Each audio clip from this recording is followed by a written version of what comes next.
Injury law firm of the Jaguars, protecting you and your family. Call 396-5555. Jacksonville. Hot day and it's a long way back to my home. Turn the radio on and hear it. My friend Lizzie, pretend that their voice counts. But nothing amounts to anything until I hear it from you. Frank, Hayes, Lauren, and Gibby. The Frangie Show starts now on Tintin XL 92.5 FM. Hey, welcome in. Glad you're along for the ride on a Tuesday installment of the program. Our Tuesday is always brought to you by our friends at the Nimnick family of dealerships. Nimnick Chevrolet is on Cassett. Nimnick Buick GMC located on Phillips Highway. Frank Frangie, Hayes Carlyon, Lauren Brooks, Emmanuel Thalloran filling in for Andrew Gibson. What's up, E.T.? What it do, Frank? How you doing? Man, all day. We got the full version today now. We get it all. Oh, y'all getting the whole slab. we love that we are. A lot to do today. Oh, the Loser Monday drama last night. It's very dramatic. Oh, how you feeling? You all right? I'm fine. Did you survive? Yes. Did you throw something? Did you? Well, tell me through something. It was. If you didn't break anything, I'm going to be disappointed. It was. I would have broken so much stuff. Yeah. Well, I mean, I wasn't. No, because I mean, I was playing a man down the whole time. What was unique about it was, Gene's a Heat fan. Yeah. So we're watching that it, too. And we're both bummed out. She's bummed out because her team just lost the championship, right. And I'm bummed out for her. And I'm bummed out because I lose the bet. Oh, but the Loser Monday drama. What can you do? How That's nervous life were in the you? big city. Okay, a lot of expletives came out of my mouth during that non-foul that they upheld the foul. Yeah, it's an awful call. by the Butler way. fouled, Yeah. and either way, or kicked, and they're Should've actually been a showing it on non-call. TV now. Yeah, it should have been a non-call. We should move along. If anything, a foul on Butler. Yeah, right. But so then when he's got the 3 free throws, and at this point it's obviously pretty close between Hayes and I'm literally Yeah. screaming cuss Yeah. words in my house. My dog's looking at me like, what is wrong with Yeah. you? And I'm like, that's total BS, all the things. Well, and then I finally relaxed. What I need a dentist and an oral surgeon because my jaw hurts for how loud I laughed when Butler was coming down the stretch. I had Carline beat. Okay, Carline was beat. He was a loser. You were in second place this whole time. Yeah, I was kind of easy. I was not in them for whatever reason. I wasn't in them. Because you picked Bruce Brown. who I've always liked. Yeah. Gibby pulled away from everybody. I was in second place, so I knew once Adebayo went off early, I was in the clear. I thought it was kind of in the clear anyway, but I knew it was in. So it was going to come down to Brooks and Carlyon. And so watching the way, because Butler wasn't doing anything, I said, Hayes is going to lose, and I don't get to rag on Brooks, and that's just fine. And then here comes Butler, and here comes Butler, and here comes. I'm thinking, it's real. Were y'all counting it? Were you counting? I wasn't. Yeah. Were you I was. You were counting. For sure, You knew it was close. I But not knew exactly. it was close. Figured I was losing. So here we come down the stretch, and I'm watching this, and I'm thinking, are you kidding me? This is Carlyon and Brooks, and at one point, Brooks had a 1-point lead. 1 point. And Butler had the ball. Yeah. You're down one with the ball, and Butler's made about 78 straight shots. And I said, she's going to lose. And then again, the Someone laughter, playing with 2 players. my jaw would need surgery from the laughter of poor Lauren losing again in the last minute like this. And Butler comes down. I was convinced you were losing, okay? And what is he? He makes a terrible play, and he throws it right to Caldwell Pope. Yes. He threw it right to your guy. Yep. And then your guy gets fouled, makes the 2 Right. free throws, you win by 3. So what draw? That might be the best Loser Monday drama we've ever had. It was fantastic. It was unbelievable. Really good. The only way it could have been better is if it was, I guess, Game 7 and Yeah. more drama. But we had a but hunch it was ending last night. So we did. So 262, 214, 181 to 178.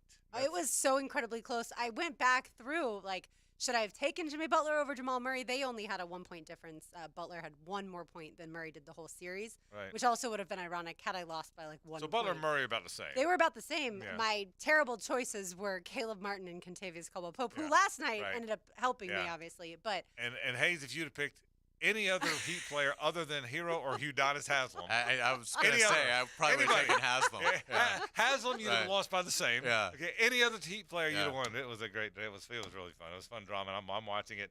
Oh, by the way, there was a basketball game too, not just a Loser Monday. So it was a lot of fun. I went back through all the scores and how close they were. So you two guys are pretty close most of the way. And again, him with 2 players, me with 3. yeah. So but That's it was how, so that's Hayes how good my loses. guys were. Hayes loses Loser Monday. Gibby was never even a factor. I was not quite as much. I thought until last night, I figured by last night I was okay. But up until last night, I thought it was. So Adebayo got you 21, 22, 20, and 20. Yeah. Well, again, and 26. So yeah. With that, knowing to pick him and knowing to pick Bruce Brown, who I've always liked. I liked him actually in the grade school basketball. Knowing to pick him was just being an astute veteran NBA watcher. It's what happened, Hayes. He's just astute watching. That's what happened. Yeah, and Gibby even more astute than me. Yeah. So anyway, it was all, we were having so much. I knew you guys had to be having fun with it because I was having a blast with Loser Monday last night. A lot of things to talk about. We'll kind of go through kind of how Loser Monday went in a bit. But Hayes loses for the first time this year. So now it's the way it looks is Hayes is finally lost.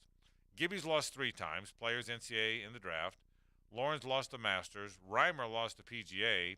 Hayes lost the NBA. I've yet to scratch, which means I pick last again, by the way. And we'll do it tomorrow. We got to wrangle in Gibby to pick again. We got to pick by tomorrow. And so, I assume we'll have food Monday and Tuesday. Well, I think we'll have it Monday. I'll bring Monday. You'll be gone on Tuesday. Is everybody here Monday? I think so. So I'll bring Monday. And then we'll do U.S. Open when we're all together. The next time we're all together. Yeah, which is going to be like in September. It really will. So which day do I have to be here for this food? You know what? We'll wrangle you in. You get 2 cracks. Sounds good. All right, so a lot to talk about, but it was Loser Monday was a lot of fun. The basketball game, what I came out of watching, it's not a series for the ages. It was a great run by the Heat. They did about all they could do, playing some guys down, playing as an 8 seed. I watched Jokic before he celebrated, shook hands with every player on the Heat. Did you see that? Yeah. Before he celebrated, he shook hands with literally every player on the Heat team, every one of them. He's a neat guy, that guy. And I wonder because even though he's not from here, he speaks very good English. He's funny. He's self-deprecating. Mm-hmm. I find myself wondering, is he the next, or one of not the next? We say the next too much, but is he one of the guys that we can become a little bit of a cult hero a little bit? Can he get some endorsements? Because he's pretty fun. He's a guy that if I didn't care about any NBA teams, and I pretty much don't, I'd kind of watch. Wouldn't you? I mean, I'll never watch again until for 10 months. Right, but I mean, in terms, me too. Who am I kidding? As far as watch is the wrong word. Yeah, to kind of follow how he's doing. Well, I mean, I certainly think he's a transcendent talent. I mean, he's what his 2-time MVP and could have won it 3. And probably had a strong argument. Now he's in a Finals MVP and a world champion, which in basketball is, I mean, you've got to have that to be at the table. I mean, I think he's, obviously well on his way to a Hall of Fame career, and they'll be the favorite next year, assuming that team stays together. So, I mean, again, it really could have been a sweep, because even in Game 2, I really thought they controlled the game. The Heat just got ridiculously hot in the fourth quarter and won a close game, but it never felt like Miami ever had any sort of real control over Denver. They were playing uphill the whole time. Yeah. The unlike Boston, which unlike every other series, which they had moments of dominance, even in Boston until Boston won the 3 at the end, and then they dominated Game 7. They played uphill the whole time. The Heat ended up losing 7 of their last 9. I guess that's right, because they lost 3 in a row to the Celtics. Yeah, good point. I didn't think about that. So, but that doesn't change the fact that an 8 seed got to the finals and was kind of the talk of the NBA postseason, I think. Yeah, they just ran into clearly the best team in the NBA, and a team that, I mean, like JJ said yesterday, they were able to just rest and relax through the second half of the season because they had already locked up the number 1 seed for months.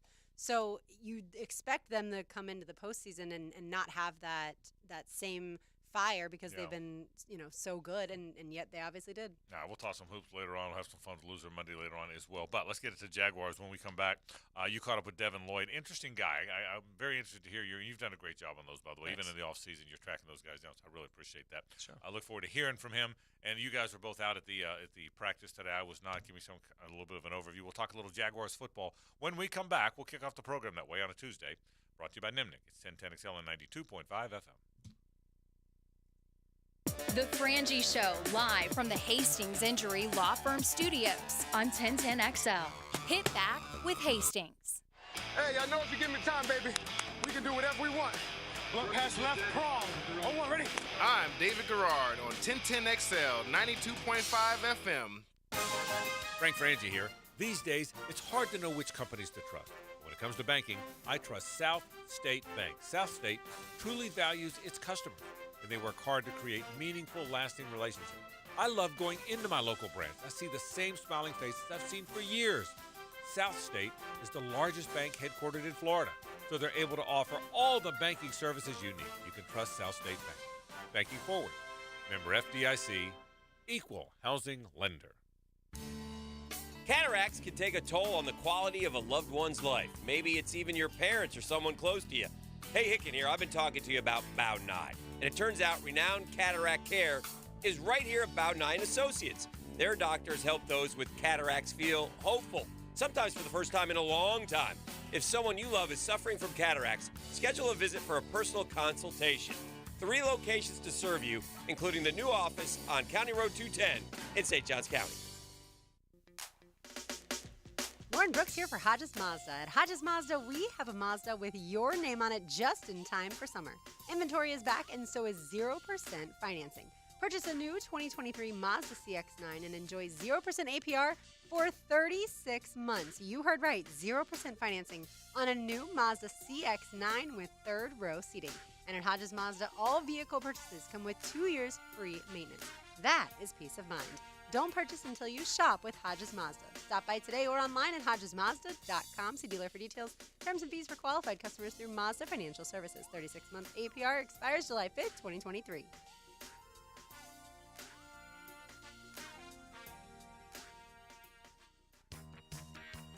Hey, Matt Hayes, temperatures are rising, and when you have an AC breakdown, you need it repaired today. Fenwick Home Services is the expert cooling team you can trust to repair your system the same day or it's free. Fenwick is Jacksonville's always-ready cooling and plumbing team. Available 24/7, even nights and weekends with no emergency fees. Plus, Fenwick will keep your system covered with Florida's leading repair warranties. Call or book online at fenwickezbook.com. Active and pain-free. That's the ticket.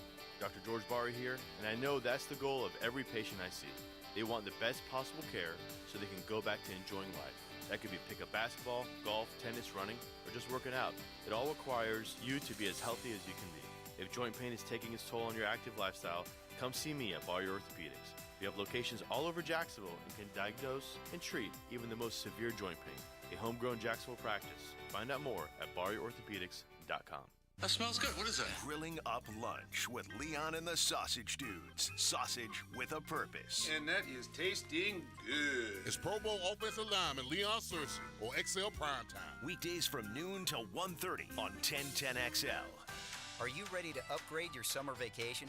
General RV is here to help. This week, you'll get top dollar for your used RV when you trade it in during our Trade Up Sales event, June 14th through the 18th. Whether you're looking for a different model or a whole new way to camp, there's never been a better time to trade up. Don't have an RV to trade in? You can still get up to 40% off our huge selection of RVs, only at General RV, in Orange Park on Wells Road off 295. Give kids lifelong summer memories at Mackenzie's Camp Deep Pond, hosted by Boys and Girls Clubs of Northeast Florida. Give the gift of a safe, unforgettable summer by sponsoring a kid for camp for only $100 at tinyurl.com/deeppond2023. I'm Clayton Bromberg, the president of Underwoods. While we've earned the reputation as North Florida and South Georgia's preeminent official Rolex jeweler, it's important to point out that at Underwoods we carry other watches too. We start with Seiko, the most reliable, serviceable watch made for under $500. And they've started making jeweled, self-winding watches again, and sports watches you'd have to see to believe. Next, we have Tavan, the Swiss-made ladies' and men's and dress and sport watches, and they start at $575. Another name we carry is Tudor, inspired by Rolex with the same founder and owner, the Hans Wilsdorf Foundation. And their sport watches and chronographs are the rage in Swiss timekeeping, with new in-house watch movements and exciting new model introductions every year. So if you're interested in watches, we have what you want at Underwoods. And all of our watches carry a 5-year warranty. At Underwoods, in San Marco, Avondale, and the shops of Ponte Vedra.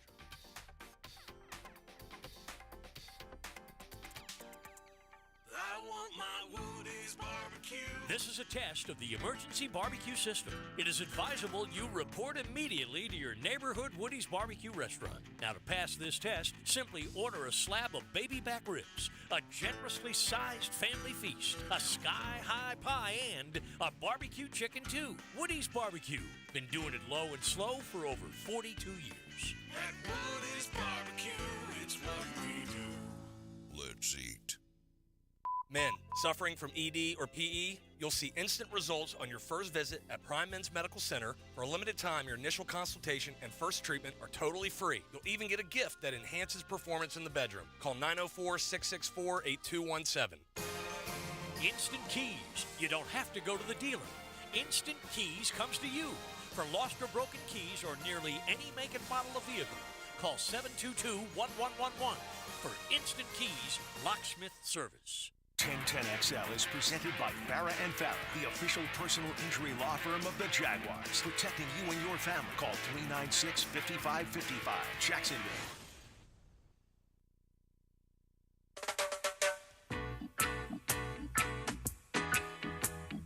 It's a Nimnik Tuesday on The Frangie Show. Nimnik, your friends in the car business since 1941. Hey, Frank Hayes, Carline, Lauren Brooks, E.T. with you as we move along here. Emmanuel filling in for Andrew Gibson. He'll be back in next week. We'll hear from Devin Lloyd in just a second, but quick overview today. Anything jump off the page today? Wasn't out there. I thought Josh Allen actually looked really good going through drills. If I was Doug Peterson, I would say, Josh looks good. We'll see you in July. I don't think he's going to do that. I think they're going to have one more day tomorrow and wrap it. But, yeah, I mean, Josh Allen should stand out in terms of these drills. But his agility getting around the corner, things like that, the explosion, acceleration, all look good today. So, yeah, I mean, it's, again, of all the things we see, this one means the less. I mean, there's nothing that we see throughout the course of the year that means less than a mandatory minicamp where half well, pretty much all the stars are gone except for like 3 or 4. So it's hard to have any sort of sweeping opinion on what was good, what wasn't. But I will say, watching Josh Allen go through drills today, he looks good, and I would not risk injury. I would tell him, you look great. We'll see you in July. Yeah, I agree. And also, it was good to see Jordan Smith was able to do some of those drills that Josh Allen was doing. And so that means he's coming along with the injury with the torn ACL. And so I had not seen him able to participate much until today. But, yeah, I agree. Josh Allen looks, I mean, of course, he should stand out, like we said yesterday. He has been in this league for years, and he knows exactly what to do in the offseason. But Yasir Abdullah, I thought, also looks the part. Completely he does look different the part, body type, I thought same thing. Than Josh Allen, obviously. But I think he'll be good in this league. Again, from what we can tell, the tight ends, I thought, again, the tight end group looked good today. But there's no pads, so we always have to take it with a grain of salt. All right, so one guy that we'll all keep an eye on, Devin Lloyd. Rookie last year, right out of the gate, was a starting inside linebacker. For a game or two, lost his starting spot to Chad Muma, but they all played together. Then he kind of returned to the starting spot, a former Utah player who played all over the field for Utah. He was the subject of today's one-on-one from Hayes Carline. We're pleased to be joined with Devin Lloyd here on 1010XL 92.5 FM. Man, it's great to see you. How you doing? I'm doing great. How was your off season? It was very productive. Nice getting some time off. And then nice building the body back up, for sure. How's your family? Everybody good? Yeah, family's great. Everyone's good, honestly, yeah. You got any plans to see him in the break coming up? Yes, I will be going to New York. My dad currently resides out there.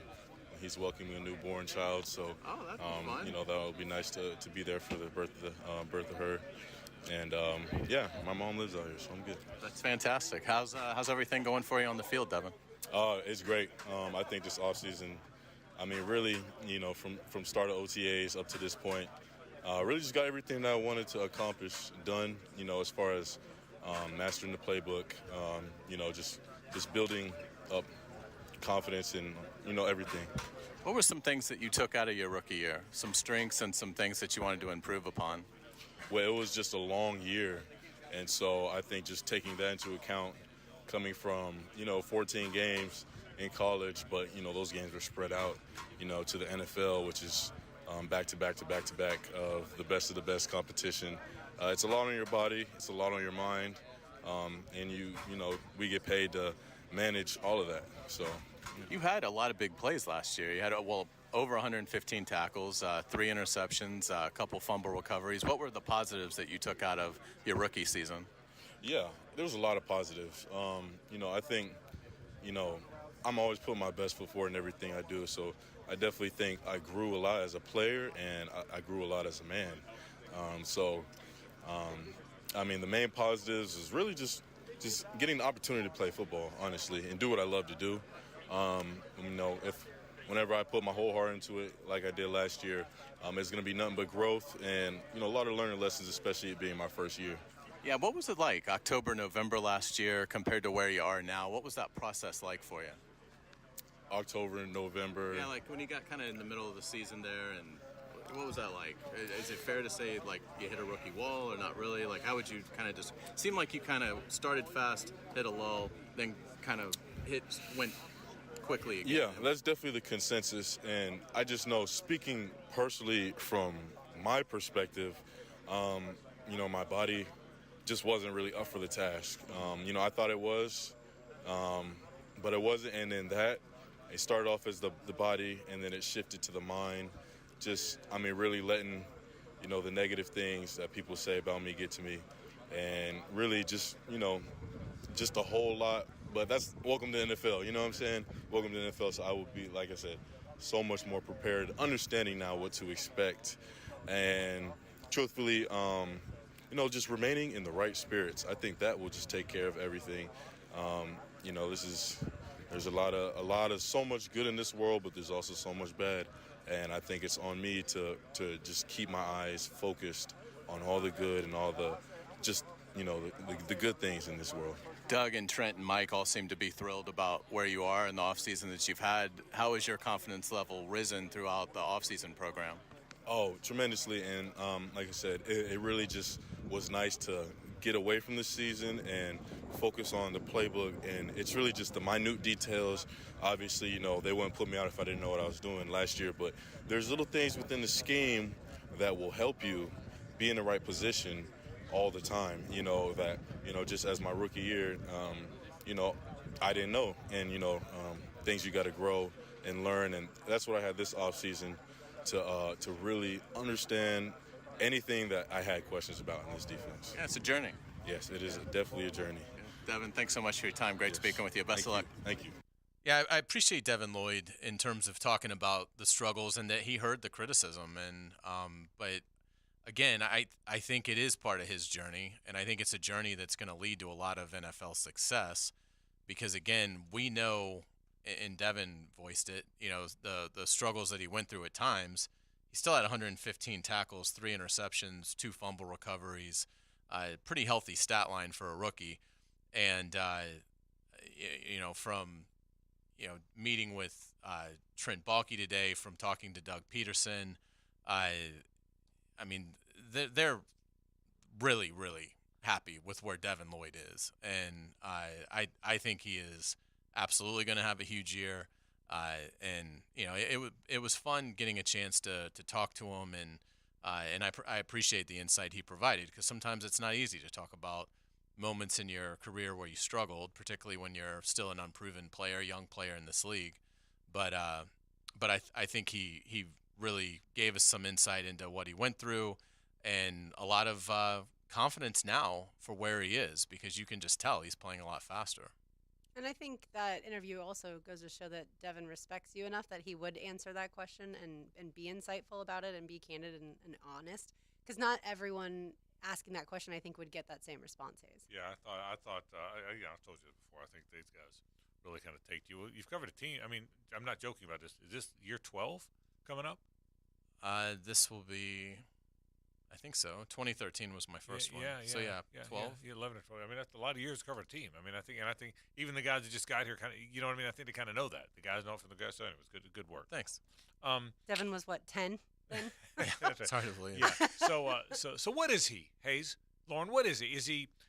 I think he's fine at inside linebacker, but I just don't look at him and see inside linebacker guy. When I see Ventrell Miller, Mm-hmm. I see inside linebacker guy.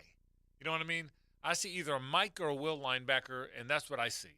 I don't see a guy that can be outside some. When I see Foye Oluokun, I see inside linebacker guy. I don't see a guy that could play outside.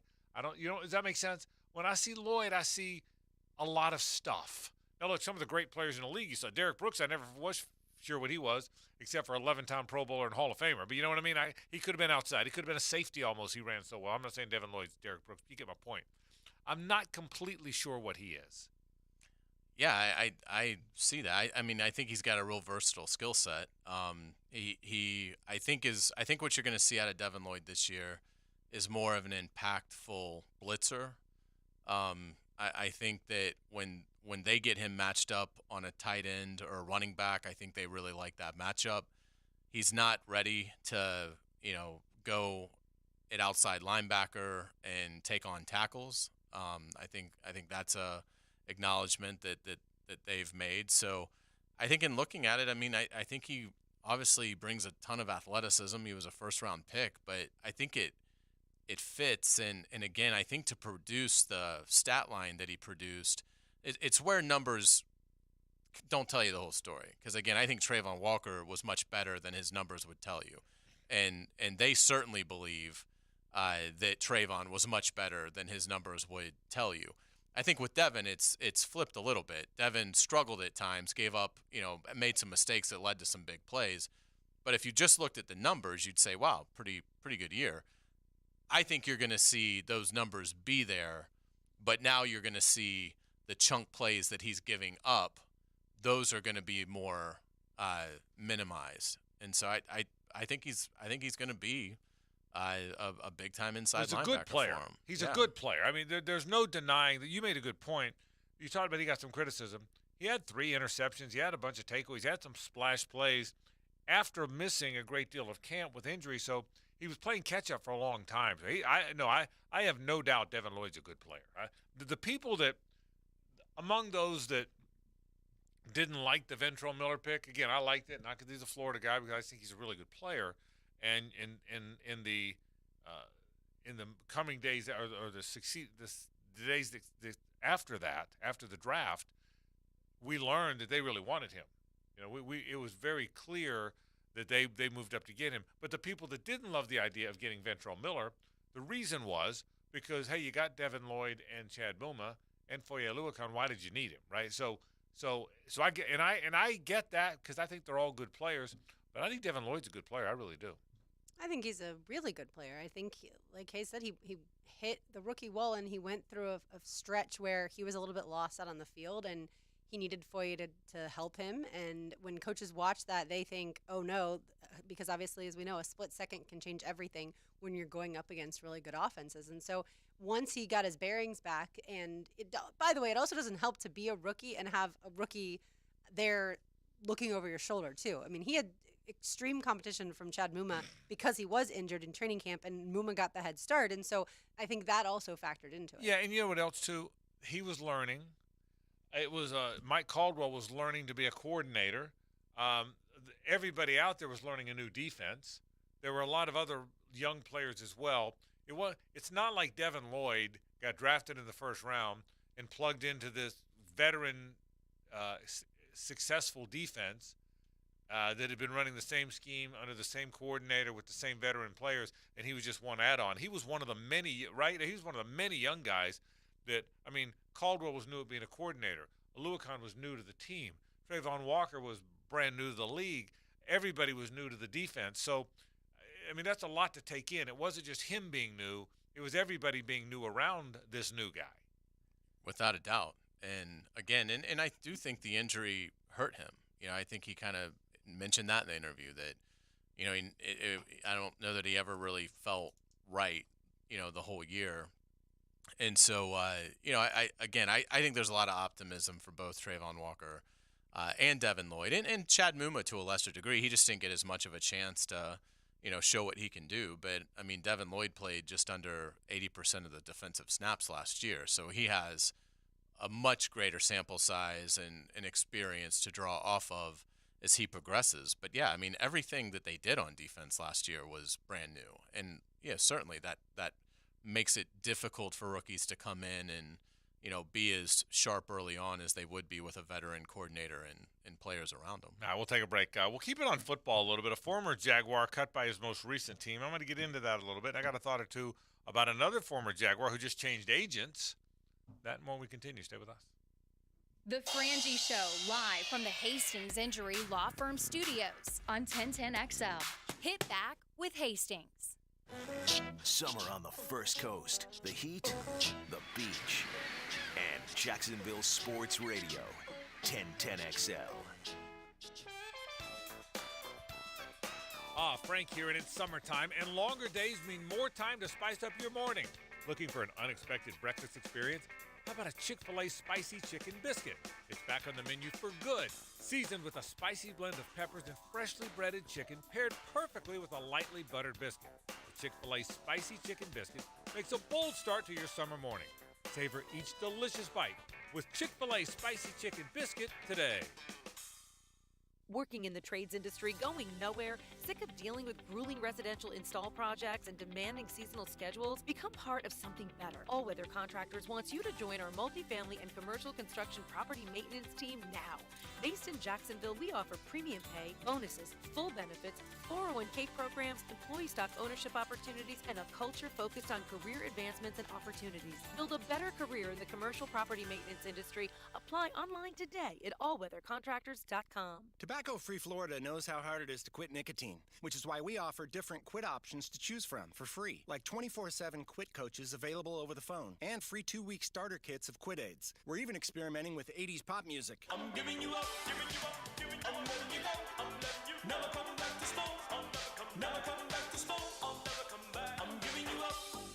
Or maybe we'll just stick to the ways we know work. Visit tobaccofreeflorida.com or call 1-877-YOU-CAN-NOW for free nicotine patches. When it comes to selling your home, wouldn't you have more promises than problems? That's where Chad and Sandy step in. They guarantee to buy your home. If it's not sold on your agreed-upon date and deadline, they will buy it. That's why we're recommending Chad and Sandy Newman. Perhaps you're worried about settling for less money with a low-ball instant offer. That's not a problem because I got a promise. Chad and Sandy, the only real estate experts you can trust to this. Your home will be sold at that agreed-upon price and deadline, or they will buy it. Lynn in Orange Park said, I wanted to move to be closer to family. I heard about Chad and Sandy's success and guarantee on the radio. I hired them. They couldn't have been more pleasant. They delivered as promised. My home sold above list in 3 days. How do you get this? Well, call the only agents I'm trusting and recommending. Call Chad and Sandy at 904-414-6200 or go to chadandsandy.com. That's Chad, ANDSANDY.com. This is Hayes Carline for Kingfish Pest Control, a local family-owned business. Look, warmer weather now means mosquito, flea, and tick season is here. Protect your home and family with Kingfish Pest Control. As a Kingfish customer myself, I know their products are safe for kids and pets. Kingfish was just out at my house for termite protection. They do such a fantastic job. And with a 100% satisfaction guarantee, you can relax knowing your yard is pest-free. Call today, mention the Jags to receive 10% off your initial service. That's Kingfish Pest Control, proud partner of the AFC South champion, Jacksonville Jaguars. Start your Sunday off with a cup of Joe and some sports medicine intel. This is Joe C. inviting you to join me and Dr. George Bari for Breaking Bones every Sunday morning at 7:30. And if you miss an episode, just look for Breaking Bones wherever you listen to podcasts. After my surgery, my knee was back in shape after only a few months. I trusted Southeast Orthopedic Specialists with my daughter's back surgery as well. Both of us are great, and we're doing exactly what we love to do. This is David Lane, and I seriously recommend Southeast Orthopedic Specialists for any orthopedic issue. This is Dr. Kevin Murphy. Our team at Southeast Orthopedic Specialists is ready to help you too. We'd like to thank the coaches and schools who trust in our team at Southeast Orthopedic Specialists. Southeast Orthopedic Specialists. DivorceMenOnly.com. This is Kenny Lay of Kenny Lay & Associates. Our firm specializes in representing men in family law. That's all we do. That's our only focus. We can help with all of your family law needs, such as divorce, custody, alimony, and child support. For over a decade, we have helped thousands of men with these types of issues. We even have an appellate division ready to challenge a judge's ruling. If you need a family law attorney, go to DivorceMenOnly.com. DivorceMenOnly.com. Offices, Jacksonville. Hacker here for the Sausage Dude Sausage, the sausage partner of the Jacksonville Jaguars. The Sausage Dude Sausage is made from high-quality pork and carefully sourced spices that make it the best sausage I've ever tried. You can pick up the Sausage Dudes at Publix locations all throughout Jacksonville. Try the Polish, Hungarian, beer bratwurst with cheddar and jalapeno, or my favorite, the Italian. 4th of July is right around the corner, so head to Publix today to get your hands on the Sausage Dude Sausage. Get in the zone, AutoZone. Welcome to AutoZone. What are you working on today? I think my battery's dead. With free battery testing and charging, AutoZone is here to help. Get in the zone, AutoZone. What if I need a new one? We have the right batteries right here at America's #1 battery destination. Get in the zone, AutoZone. And what if I don't know how to connect it? No problem. We have a how-to for you at AutoZone.com. Get in the zone, AutoZone. Restrictions apply. Summertime is here, and it's time to cast those worries out. And Royal is here to help you do that with our summer termite special featuring Centricon. Starting at just $249. That's right, I said $249, and that's installed. Visit RoyalPestServices.com. 1010XL is presented by Farah and Farah, the official personal injury law firm of the Jaguars. Protecting you and your family. Call 396-5555. Jacksonville.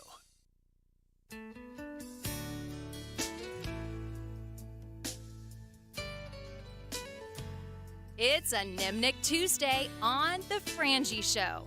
Nimnik, your friends in the car business since 1941. Leanne Rhymes? That's Bay. Okay.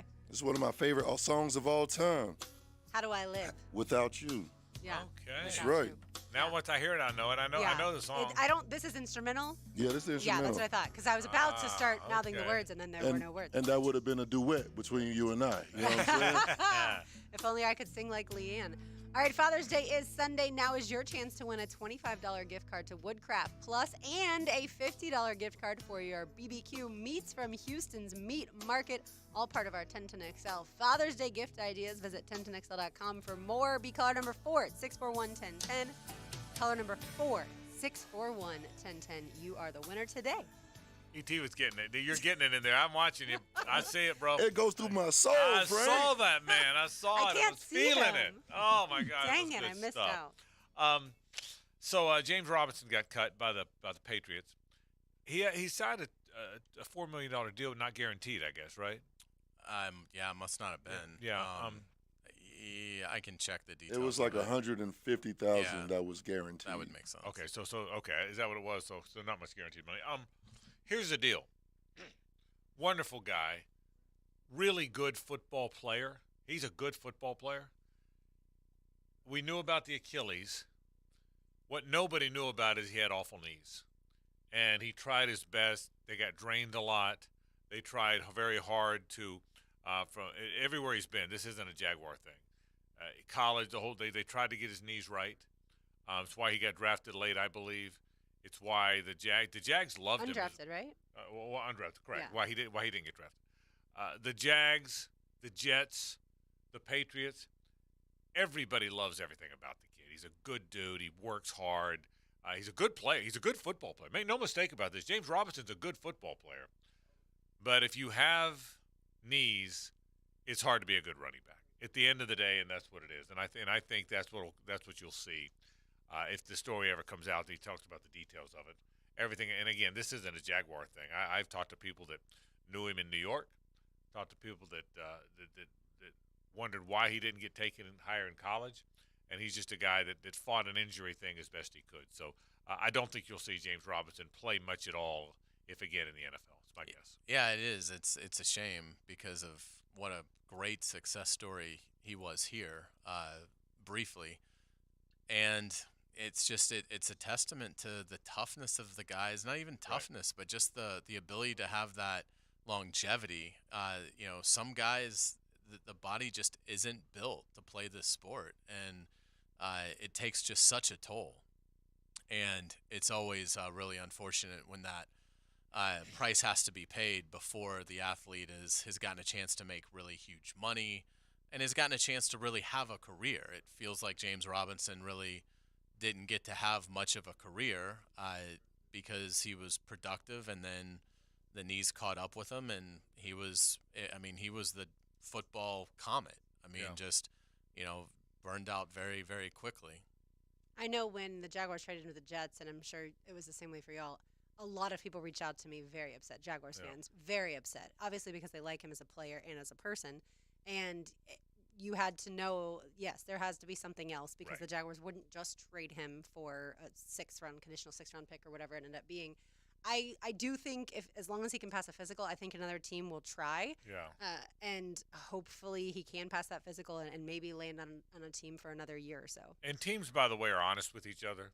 There's no one faking it. I mean, the medical staffs work together. You've heard Kevin Kaplan tell us that story. I think anybody that Jags might have traded him to wanted to be in the Jets. They were very clear. They said, listen, just so you know what's going on here. I think I think everyone's true. And I think James is honest. James is an honest guy. He said, listen, this is what I've gone through, but I still think I can play through it and give me a chance to play through it. So I hope you're right. I hope he gets a chance again. I think he would have been a terrific player. That's one guy that had he not had the injury problem, had he been able to stay on the field, that's one guy that would have been. I really believe would have been a terrific. And still, you're right, Lauren, still might. I've written him off as if he's out of the league, and I shouldn't do that. I'm rooting for him. Well, you would expect if the Patriots thought there was something there health-wise that they would have kept him. Yeah, that's right. They paid him a little bit. Yeah. Meanwhile, Yannick Ngakoue has a new agent, Drew Rosenhaus. Oh, boy. What a weird story. To change agents. Yeah. It's not your agent, Jan. Right. It's not your agent. Correct. But if you think it's not you, let's change the agent, right? June 13th, the announcement that he's changed an agent, in hopes that Rosenhaus can use his connections to get somebody to take him. What a bizarre story. Well, and again, somebody will take him. Yeah. I mean, he's a coveted player, but he's not a coveted player at $12 million a year, Correct. Which is what he's looking for. Hasn't that with the Frank Clarks and the Leonard Floyds of the world's taken 7 or 8? Doesn't that have to come down now? Yes. In his mind, I mean, it should have come down. But I mean, when Leonard Floyd gets what, he got 8 or 7? I think he got 7. 7. If Leonard Floyd gets 7, and Frank Clark gets around 7. Doesn't that have to tell Yannick Ngakoue, okay, you're probably not getting 12, bruh? No. I mean, what it tells him is I need a new agent. I guess. I mean, okay. Yeah, I know. I think it's puzzling, but obviously he views himself as an upper echelon player. And look, his sack numbers are impressive. His sack numbers combined with his age are very attractive, but he's never been able to reconcile with the fact that he's a specialized player. He cannot play the run, and he almost expects his attitude, seemingly, particularly seeing this move today, is that of, how dare you care that I can't play the run? Yeah. Well, that's not how it works, and so it's obviously there's a rude awakening coming. I mean, I understand why Rosenhaus would take him on. I mean, he's going to get a nice commission when Yannick signs his 1-year, $6 million deal, or maybe it'll be $8 million, but he's not getting 12. I mean, that has nothing to do with his agent. It has everything to do with the fact that he's a liability and he wants to play 75% of the snaps. So no one's going to do that. I agree. I mean, even if you get beyond the money for a second, no one's playing him on something other than something in long. He's not playing on. He's going to play on something in long. He's going to be in a nickel defense. I watched him enough. We all watched him enough. He's not a 2nd and 3 player. He's not a very good player when you're in base. That's reality. And everybody's found that. The real tale on him was the Ravens. The Ravens got rid of him about the minute he got there. And that's a team that understands defense. And that's a head coach that understands defense. I think Wink Martindale was still the coordinator there, was he not? And that's a coordinator that really understands defense. And they couldn't have moved on fast enough. They couldn't move on fast enough from him. That was the telltale for me. Well, you don't leave a team, or a team doesn't trade you with those type of sack numbers if you're an all-around player. You're staying. Yeah, because sacks are hard to get. Correct. Yeah. You're staying put. And so I think from everything that he said recently about wanting to start a family, he's looking for a multi-year deal. And we're seeing these pass rushers, they're only going to get, and some of these free agents, they're only going to get a year-long deal because it's a prove-it deal. And I like Yannick. I like him. I do too. I wish he could land here. But I was hoping that there would be some, some humble, a change in his demeanor, and because I think on paper he'd be fantastic here, but obviously he hasn't he hasn't realized kind of where he stands in the NFL and what he is in the NFL. And Drew Rosenhaus isn't going to be able to get that deal done either, but it'll be fun to watch him try. Yeah, but if there's one team that needs a guy like that, that's to your point. I mean, one of the reasons Abdullah is here, they need a guy like that. Smaller, quicker, pure pass rusher guy. That's what they don't have. They've got big physical outside linebackers. They've got Josh Allen and Trayvon Walker, 6'5", 260, 270. They got that. They don't have that quick guy off the edge. Yeah. That's what, and that's exactly what he is. Yeah, Caldwell referred to Abdullah as fastball. Yeah, right. And that's what Ngakoue is. Right. He's fastball. Yeah, so it's what do you make of Stephon Diggs' story? Stephon Very Diggs, peculiar. Yeah. The coach says he's not there. The agent says he is there. Well, you can look out. Is he there? Is he not there? I'm going to go with the coach on that one, too. Well, I would think that would be one pretty easy to investigate, wouldn't it? Yeah, it Fairly is. simple. I can tell you this. If one of you two said you were here and one of you said you weren't here, I can investigate it pretty quickly. Right. Isn't that bizarre? It is. It is very strange. Ultimately, I think it's probably nothing more than just kind of a fun story. But I don't think there's trouble in paradise there with Diggs in Buffalo. But it's interesting, and it's just, again, it goes back to it's just sort of a silly time of year. Is what this is. Yeah. There's not a lot of you're real right. work being done. Right, it's like, but they're there because the CBA says they can be there. So, but it's silly. I mean, it's a silly. We're 6 weeks away from being very, very serious, but right now we're kind of in silly mode. The CBA failed us all by not getting the mandatory minicamp removed from the NFL offseason. It is so worthless. Yeah. So these stories, I don't care. I mean, yes, McDermott says he's very concerned. Well, you know who's not concerned? Josh Allen. Yeah, I agree. I totally agree. And the last day of minicamp is one of the reasons they hold tightly to it, Lauren, and because I agree with you, is this is the last time they see him officially. Now, they stick around, it's their business. But it's the last time they officially can mandate they see them until camp. I mean, so I think, and I've always said this is a really important time of year for players. I think players get away from it. Don't you think? I mean, go to Cancun, go to the mountains, get away from it. Don't get fat and out of shape.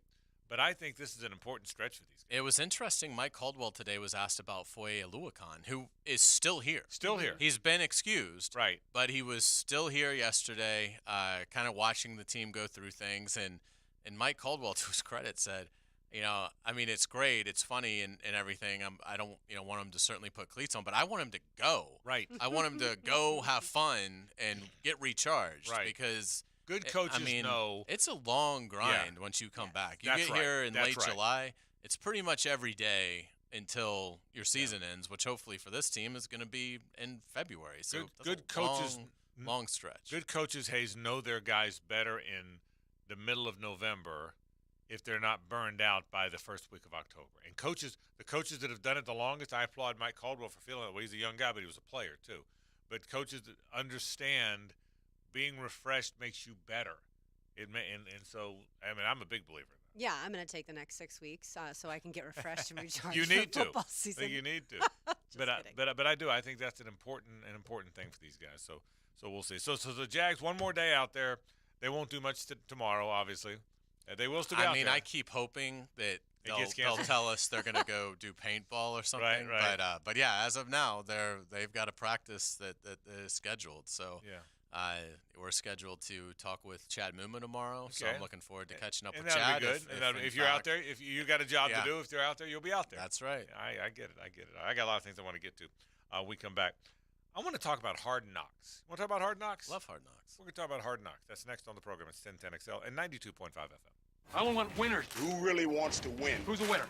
I said, who's a winner? 1010XL. I want winners. 92.5 FM. Winning feels good. I really like winning. I'm Dr. Mitchell Yass, the most unknown world-renowned expert on pain elimination. That's right, elimination. If you've tried medications, injections, physical therapy, chiropractic, even surgery, and still experience pain, then say yes to Yass. I have successfully used the YAS method for over 30 years to help thousands reclaim their lives. To learn more, call me at 904-906-YASS. Let's end your pain and say yes to YAS. Want a low down payment and a low monthly payment on your next ride? Then you've got to go to Arlington Toyota Pre-Owned. Mia here. Right now, you can buy a pre-owned 2019 Toyota Corolla for just $1,000 down and $288 a month. Or you choose a pre-owned 2020 Camry, RAV4, or Tacoma for just $1,000 down and $388 a month. With over 400 used in stock plus more than 100 vehicles under $18,000, don't wait. 10939 Atlantic Boulevard and online at arlingtontoyota.com. I'm Dr. Rappaport with the Aesthetic Center off JTB and Southside. Does your dad's back hair rival that of a starting lineup? Does his face show more lines than a football field? Well, I've got you covered this Father's Day. Give your dad the gift of confidence with our Botox and laser hair removal services. You can even make him an appointment online at jacksaestheticcenter.com or call me at 808-2455. 808-2455. Give your dad the winning treatment he deserves. In your free time, the last thing you want to do is clean your house. Right. First Coast Home Pros offers luxurious maid services you can trust. Weekly, bi-weekly, or even one-time deep house cleaning. FirstCoastHomePros.com. FirstCoastHomePros.com. Flickering lights and hot switches can be annoying. They can also signal a major problem or electrical emergency. So leave it to the pros and Mr. Sparky. 8 Sparky. Your on-time electrician, Mr. Sparky of the First Coast. If your ride is making strange noises, don't wait and make it worse. Come to Action Transmission on Merrill Road. My expert technicians can diagnose the problem and likely fix it fast. Experience the difference at Action Transmission on Merrill Road. The flagship station of the Jaguars. WJXL AM Jacksonville Beach. WJXL FM Jacksonville Beach. Men, are you suffering from erectile dysfunction or PE? The medical providers at Prime Men's Medical Center offer breakthrough treatments that eliminate problems in the bedroom without pain or surgery. 98% of men see instant results on their first office visit. Listen to a specialist in men's health. I'm Dr. Simovitz. Prime Men's Medical Center offers breakthrough medical treatments that eliminate ED and PE. Men are even lasting 90 minutes or longer, regardless of age or medical history. But that's not all. For a limited time only, call Prime Men's Medical Center now, and your initial consultation and first treatment are completely free. You'll see instant results right in the office. You'll even get a gift that enhances your performance in the bedroom. All this, worth hundreds of dollars, is free if you call now. 904-664-8217. 904-664-8217. That's 904-664-8217. Did you know that all graduates of Local 234's apprenticeship program are licensed journeymen? That means all plumbers, pipe fitters, welders, and HVAC techs will have hundreds of hours of experience and have passed the Jacksonville City Licensed Journeyman exam. They're the best trained and safest skilled tradespeople in the industry. Don't leave yourself exposed to inadequate workmanship or even danger. Always hire a licensed journeyman. Local 234. Make the right connection. Equal opportunity employer. Where is the world's fastest elevator? The answer coming up. Hurricane season is here, and now is the time to ask your agent about your homeowner's coverage. It's time to make the change to Southern Oak Insurance. Our family protecting yours. Southern Oak Insurance. The fastest elevator in the world is in the Shanghai Tower in China, traveling 119 floors in less than a minute at about 46 miles an hour. Southern Oak Insurance. Our family protecting yours.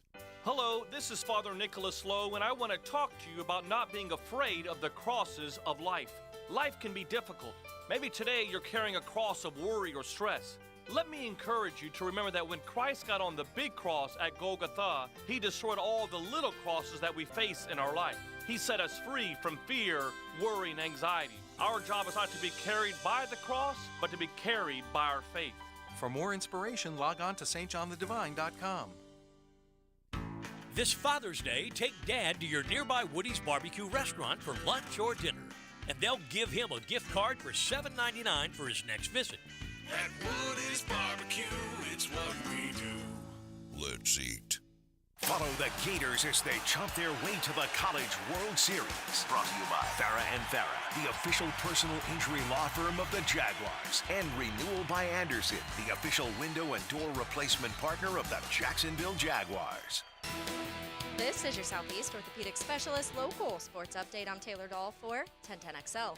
As we move farther along into mandatory minicamp, offensive coordinator Press Taylor spoke to media on what the offensive line may look like in season with Cam Robinson's suspension and how they will address him coming back if the line is playing well. A great problem to have. Depending on the time frame they give us with Cam or however that falls, we'll have a plan, a little bit firmer plan moving forward into that. Until then, we're just preparing every single day for everybody to be the best at whatever position we're asking them to play that day. It may be different day to day based on who they are. But again, we like to cross-train our guys so they're available for any spot at any time.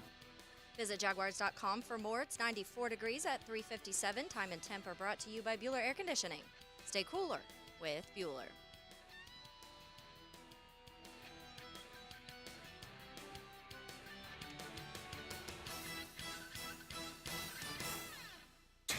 XL is presented by Farah and Farah, the official personal injury law firm of the Jaguars. Protecting you and your family. Call 396-5555. Jacksonville.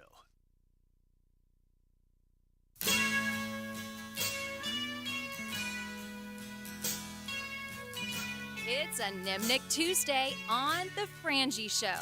Nimnicht, your friends in the car business since 1941. We sure appreciate our friends from the Nimnicht family of dealerships. Nimnicht Chevrolet is on Cassett Avenue, Nimnicht Buick GMC on Phillips Highway. Frank Frangie, Hayes Carline, Lauren Brooks, Emmanuel Thalloran with you. ET's got us the whole day today. What's your day like? You doing just us? You doing the mornings too? What are you doing? Man, I'm doing the mornings. I'm doing the afternoons. I'm doing the evenings. Frank, I'm doing it all. My man's doing everything. Ain't afraid. Brooks, you ain't afraid. Hey, as long as he plays Tuesday's Gone, I'm happy. Yeah, all right. I got to play this on Tuesdays, man. That's right. It's another classic. I love it. Just like Leanne Rimes. Complete classic. So the whole Hard Knocks thing, nobody wants Hard Knocks. Yeah.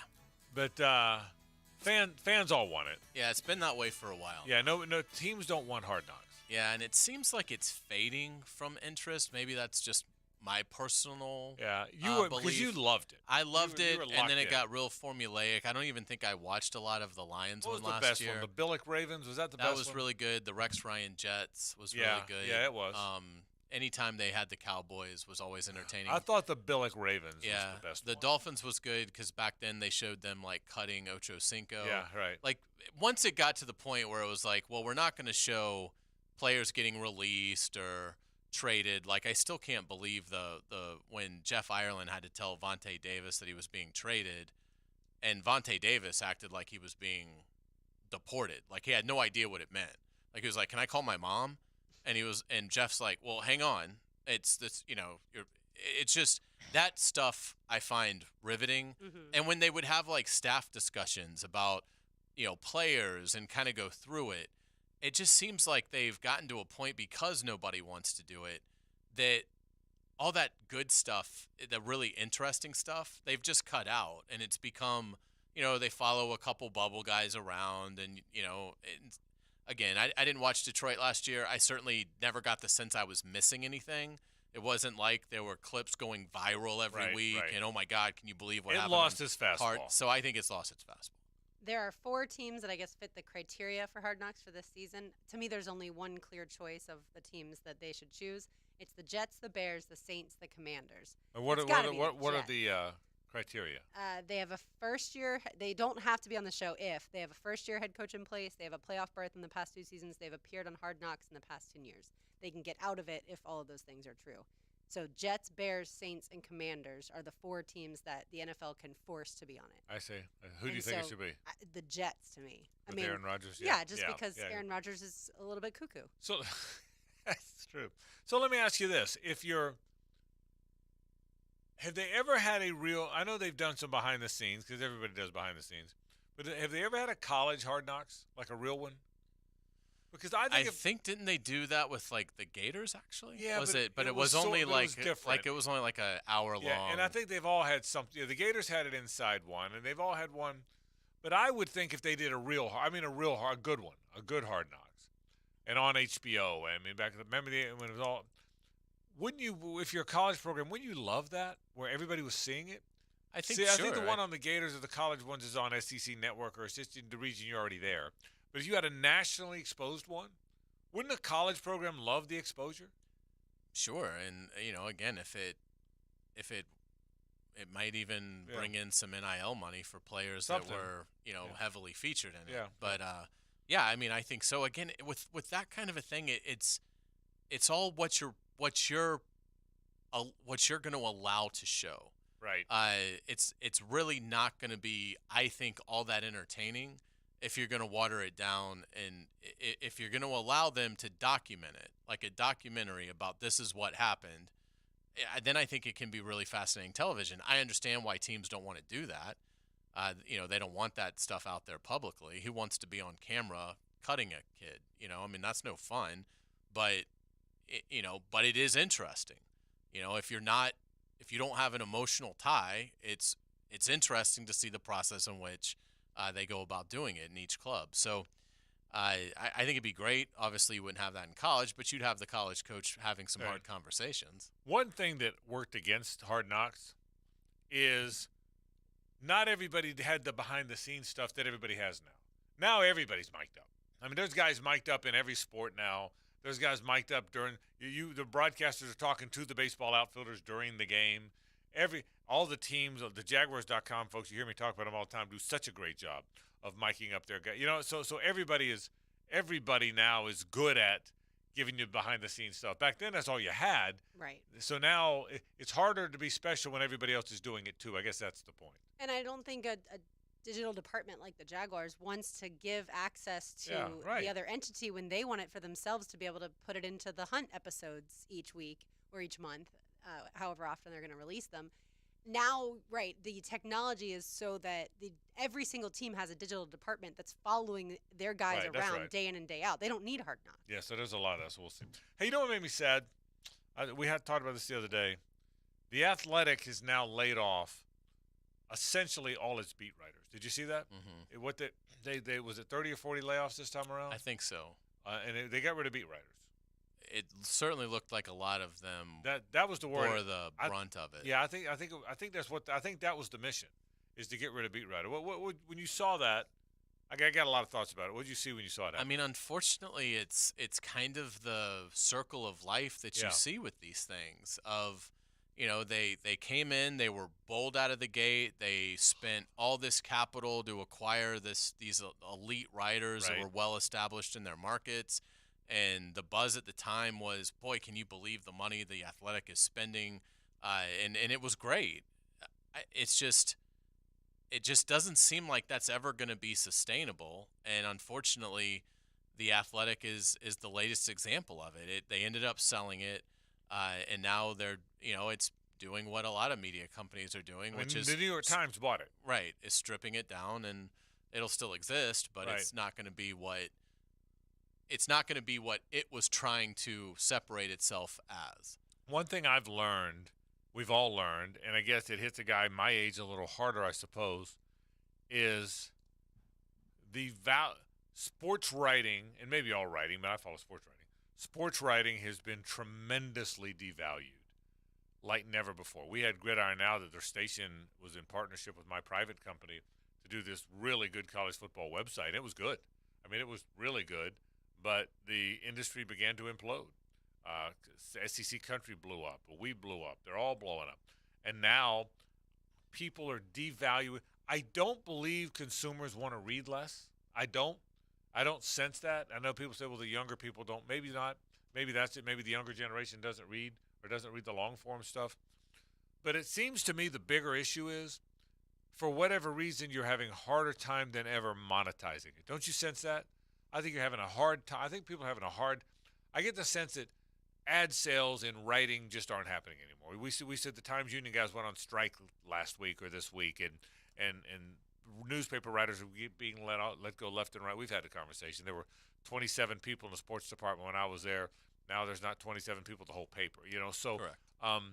I guess this is the latest symptom or evidence of sports writing and writing being devalued. But I hate that. I will still go on.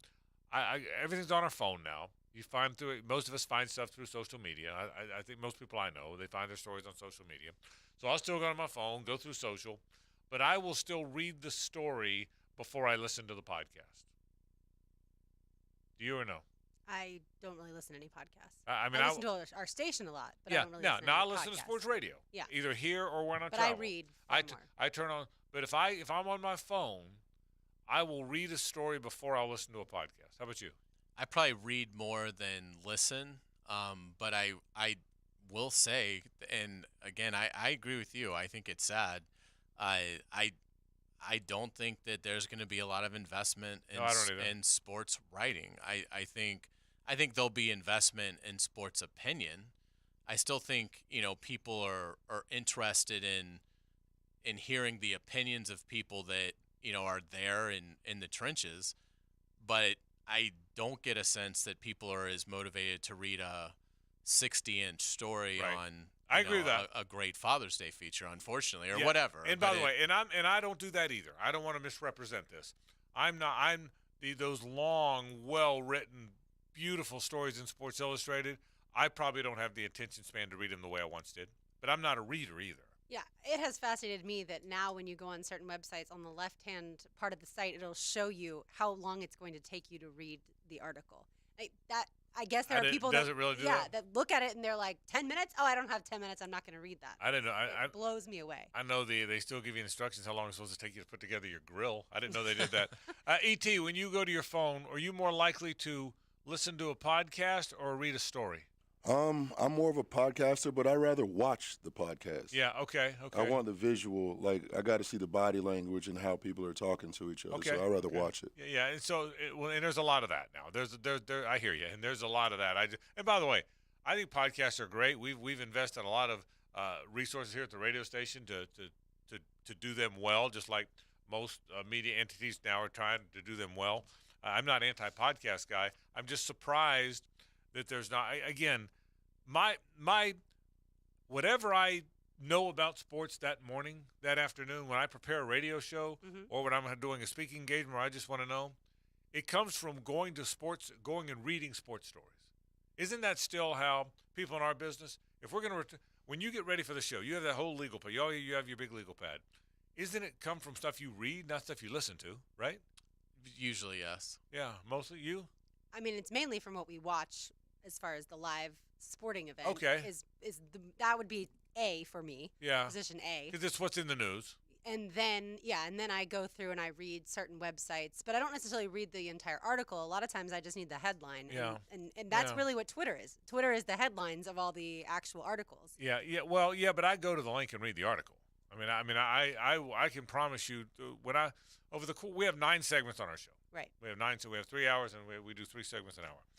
And I want to make sure I've got 10, 12 things that I know I want to get to.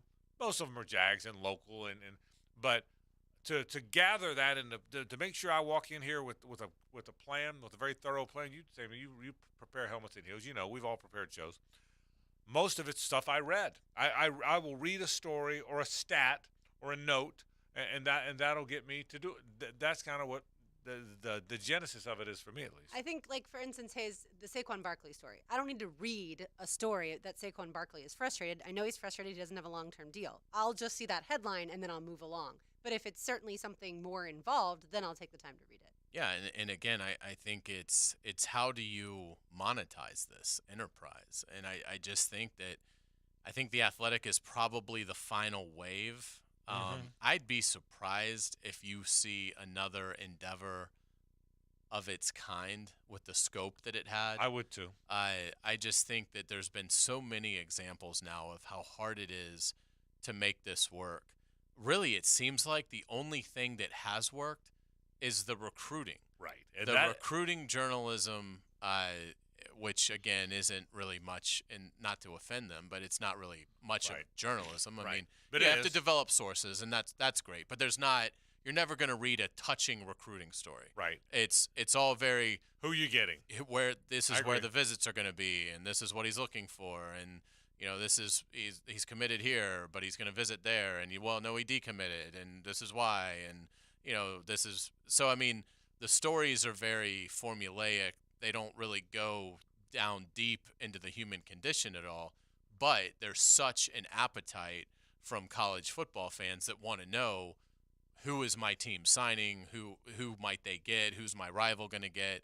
So recruiting, for whatever reason, seems like it's been able to hold, because I think there's still like 3 or 4 sites that pretty much only deal with recruiting. And that's because that is bought by fans of a specific team who can't get enough.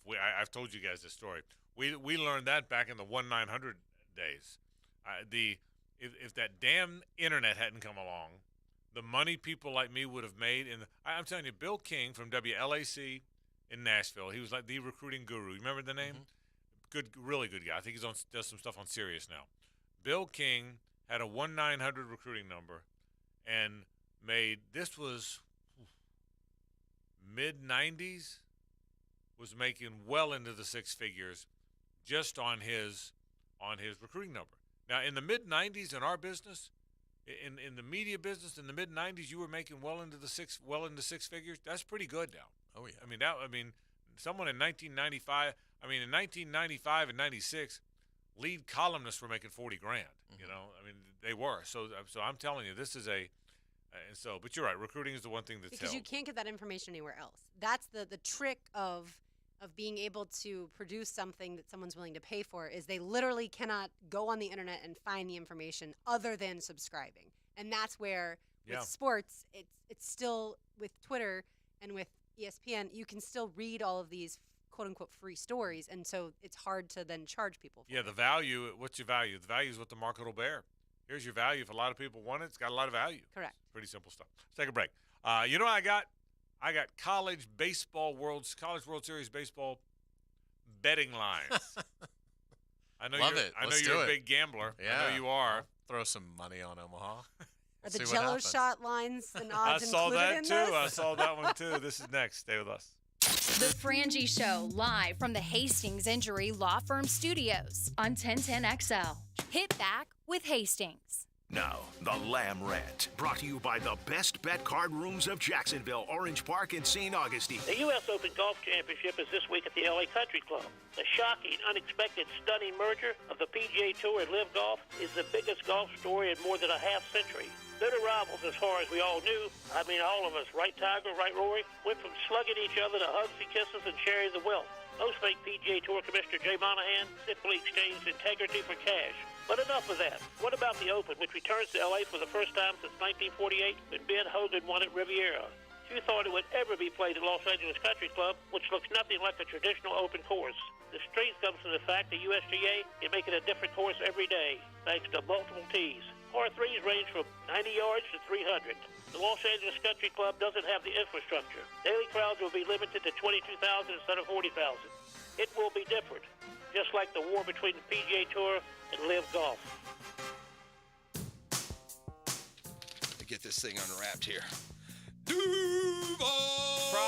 Praz, what in the world are you doing working on your Duval? That's right, man. I really identify with Duval. You live in St. Johns County, knucklehead. I mean the Duval sub, the Dailies Dash Duval. Turkey, ham, melted cheddar, and habanero jack cheeses. Lettuce, tomato, crispy and fresh, like me. I'm sure there's a Dailies Dash sub that sums you up. The boss. Because, of course, oven roasted beef, Munster cheese, roasted mushrooms, caramelized onions. It's the boss of all subs. Only available for me. That's just not true. What do you mean? I walked in the other day, screamed, "You know it!" and said, "A boss for a boss." Well, no matter who you are, there is a Dailies Dash sandwich or sub for you. Go find yours. They may even make you a boss. I'm sure they will, because it is Dailies Dash. Where more is better. And you got that right.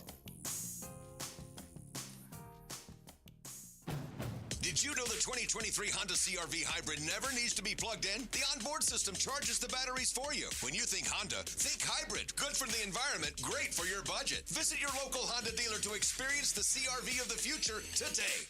At Cannons of Jacksonville, they know that when you're towing anything, you gotta have products you can rely on. With over 50 years of fabrication expertise, the family at Cannons can repair or install precisely what you need to tow with confidence. Whether it's a heavy-duty hitch, trailer frame, gooseneck, tow bar, or any other towing accessory, Cannons will provide you with unmatched precision and durability. For all your towing needs, Visit cannonsofjacks.com, where quality and customer satisfaction collide. This is Hayes Carline for QC Kinetics. Remember when you were going to get that pain fixed this year? Well, the year is almost halfway over, and if you're still dealing with that pain, enough is enough. Pills are not the answer. Surgery is not the answer. You need to call QC Kinetics today at 904-274-5522. Set up a free consultation in Mandarin or Ponte Vedra. The advanced regenerative medicine solutions at QC Kinetics can give you a life without chronic joint pain. You can do all those summer activities you love. How do they do it? By taking healing properties from your own body and applying them right into your achy joint. Your tissue can be repaired and restored naturally. You can have life-changing results without drugs, surgery, or downtime. If you have pain in your knees, back, shoulders, or hips, enough is enough. Call 904-274-5522 with locations in Mandarin and Ponte Vedra. That's 274-5522. Jacksonville has some junk, and J-Dog is removing it. They're here to do the dirty work. You don't want to remove and dispose of large furniture or appliances yourself? Call J-Dog. Here now, proudly serving you, removing junk from your home or business. They can even handle small demolition projects, and they're still donating local items to veterans in need. So let J-Dog do the dirty work for you. J-Dog Junk Removal. Veteran-owned and operated. JDog.com. Play on the edge. Stand on the edge. The Amateur's Edge. Get the Amateur's Edge. Powered by B3 Better. To learn the hidden path of top pros, amateurs, and coaches. Saturday mornings at 11 on 1010XL. Hey, this is Jason with Bueller Air Conditioning. Why do we love to go to that awesome grocery store where shopping is a pleasure? Why do we choose that amazing chicken sandwich where the service is fast and friendly and it's always their pleasure? You see, those brands are a promise. Here at Bueller Air, our team is committed to serving the customer and delivering that same kind of brand promise. Our mission is to be the most trusted brand with friendly and professional service every single time. Give us a call today or visit BuellerAir.com. Picking here. After work's done for the day, I know you like to find your favorite sofa or recliner and watch the game. That's why you gotta call Zero Res this month. At Zero Res this month, tell them I sent you, and you'll get 25% off all upholstery. Zero Res. Are you drowning in credit card debt? Want to get cash out of your home's equity? Loan Pronto can now do it in less than a week. Hey, it's Prosser here, and that's right. Loan Pronto's Equity Express line of credit just got even faster. You can get $50,000, $100,000, or even $200,000 in as little as 5 days. And you don't even have to touch your primary mortgage, so you can keep that 3% rate intact. Just get the money you need and pay off all those credit cards, or get that home improvement project started. With this revolutionary program, you can access up to 90% of your home's value, and in most cases, there's no appraisal. Stop paying insane interest rates to the credit card companies and get tens or even hundreds of thousands in cash in as little as 5 days. Call Loan Pronto now for the even faster Equity Express line. 904-999-1508. LoanPronto.com or 904-999-1508. That's 904-999-1508. Equal housing lender, NMLS 1661781, subject to lender approval. Waste Management is paying a $5,000 bonus to CDL drivers and heavy truck mechanics for jobs in Jacksonville, Green Cove Springs, Callahan, and St. Augustine. Apply online at WM.com/careers. Equal opportunity employer. 1010XL is presented by Farah and Farah, the official personal injury law firm of the Jaguars. Protecting you and your family. Call 396-5555. Jacksonville.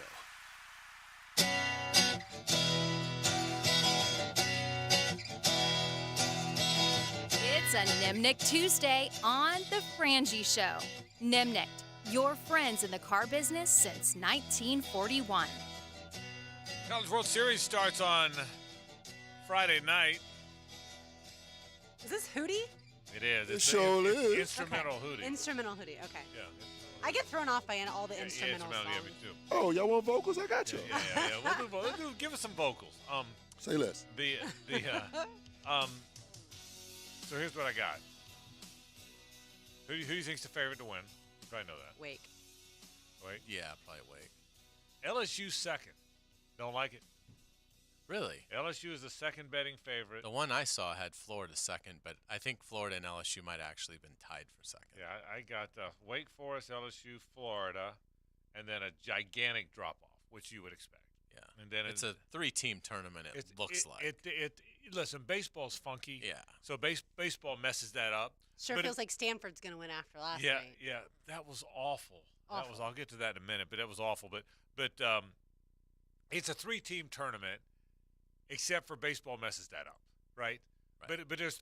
It'll end up being Virginia versus Oral Roberts. Yeah, that's right. But the experts would tell you that Wake Forest is plus 260, LSU plus 360, Florida plus 380. Then you go down to Virginia, who's plus 700. Wow. Okay, so it's a big drop off after the 3. The 3 teams are clearly better baseball teams than anybody else in the country. Doesn't mean two of them are going to win, but I do get the gut the hunch that LSU is going to beat Wake Forest and it's going to be Florida LSU. I don't. Doesn't it just sort of feel like that? Doesn't it? I mean, I know very little about college baseball, but it just from an aura standpoint, it feels like this is going to be too big for Wake.